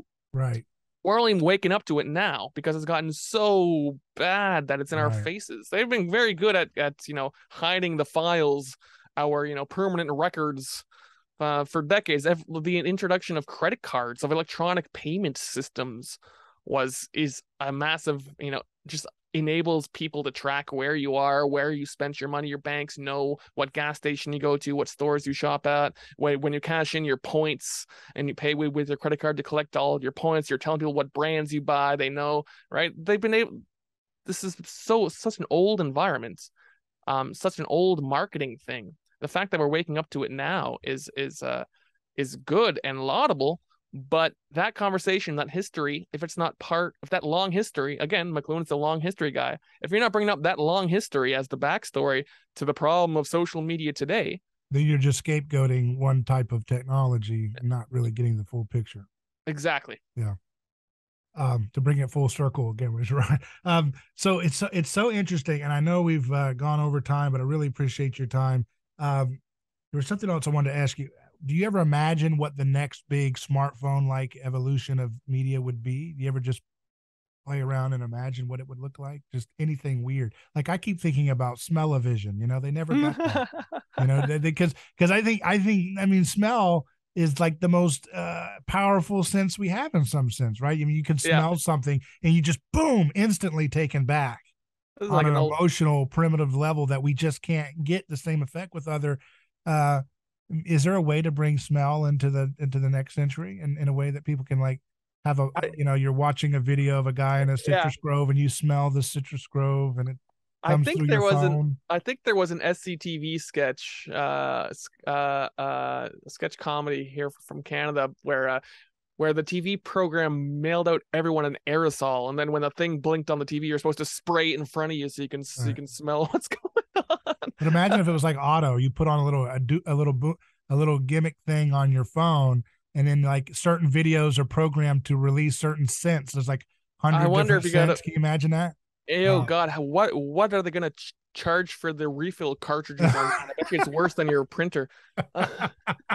oh, and also, what sort of things are people going to be go out of their way to try and smell, given the choice? When I think about media, in on those terms, I'm so much less fantastical. But I think companies want us to go towards augmented reality, where you put on your glasses and how many stars this restaurant got is like floating above the building. Right, right. Like you're playing a video game. Video game, yeah. But I see it going much differently towards people taking control of their computers, understanding how they work, and getting simpler computers, slower ones, just so that they can track and follow what's going on and make sure there's no funny business going on. Funny That's the business. direction. Yeah. If your computer's so fast that it can do what you want while also spying on you at the same time, I mean, that's suspicious. What are you gonna do? Like take a screwdriver? A slow one can barely do what you want it to do. It's got no time inside to do anything you don't want it to do. I Wow. think our return to simplicity on that regard is in the books. So that's what you would advise, knowing what you've known in your study of McLuhan. That's what you Yeah, would say. Watch out. watch out. Yeah. Very good. I really appreciate your time, Clinton. It's been a real fascinating conversation. And I know people can find your works at defaultfriend.substack.com, but any other places that you'd like to share with folks if they want to get in touch or Yeah, see what you're online doing? I am the concerned netizen. So that's netizen like citizen, but starts with Yeah. the net. So you can find me at concernednetizen.com. Thank you so much for having me, David. This has been an absolute pleasure. Yeah. Same for me. Thanks again.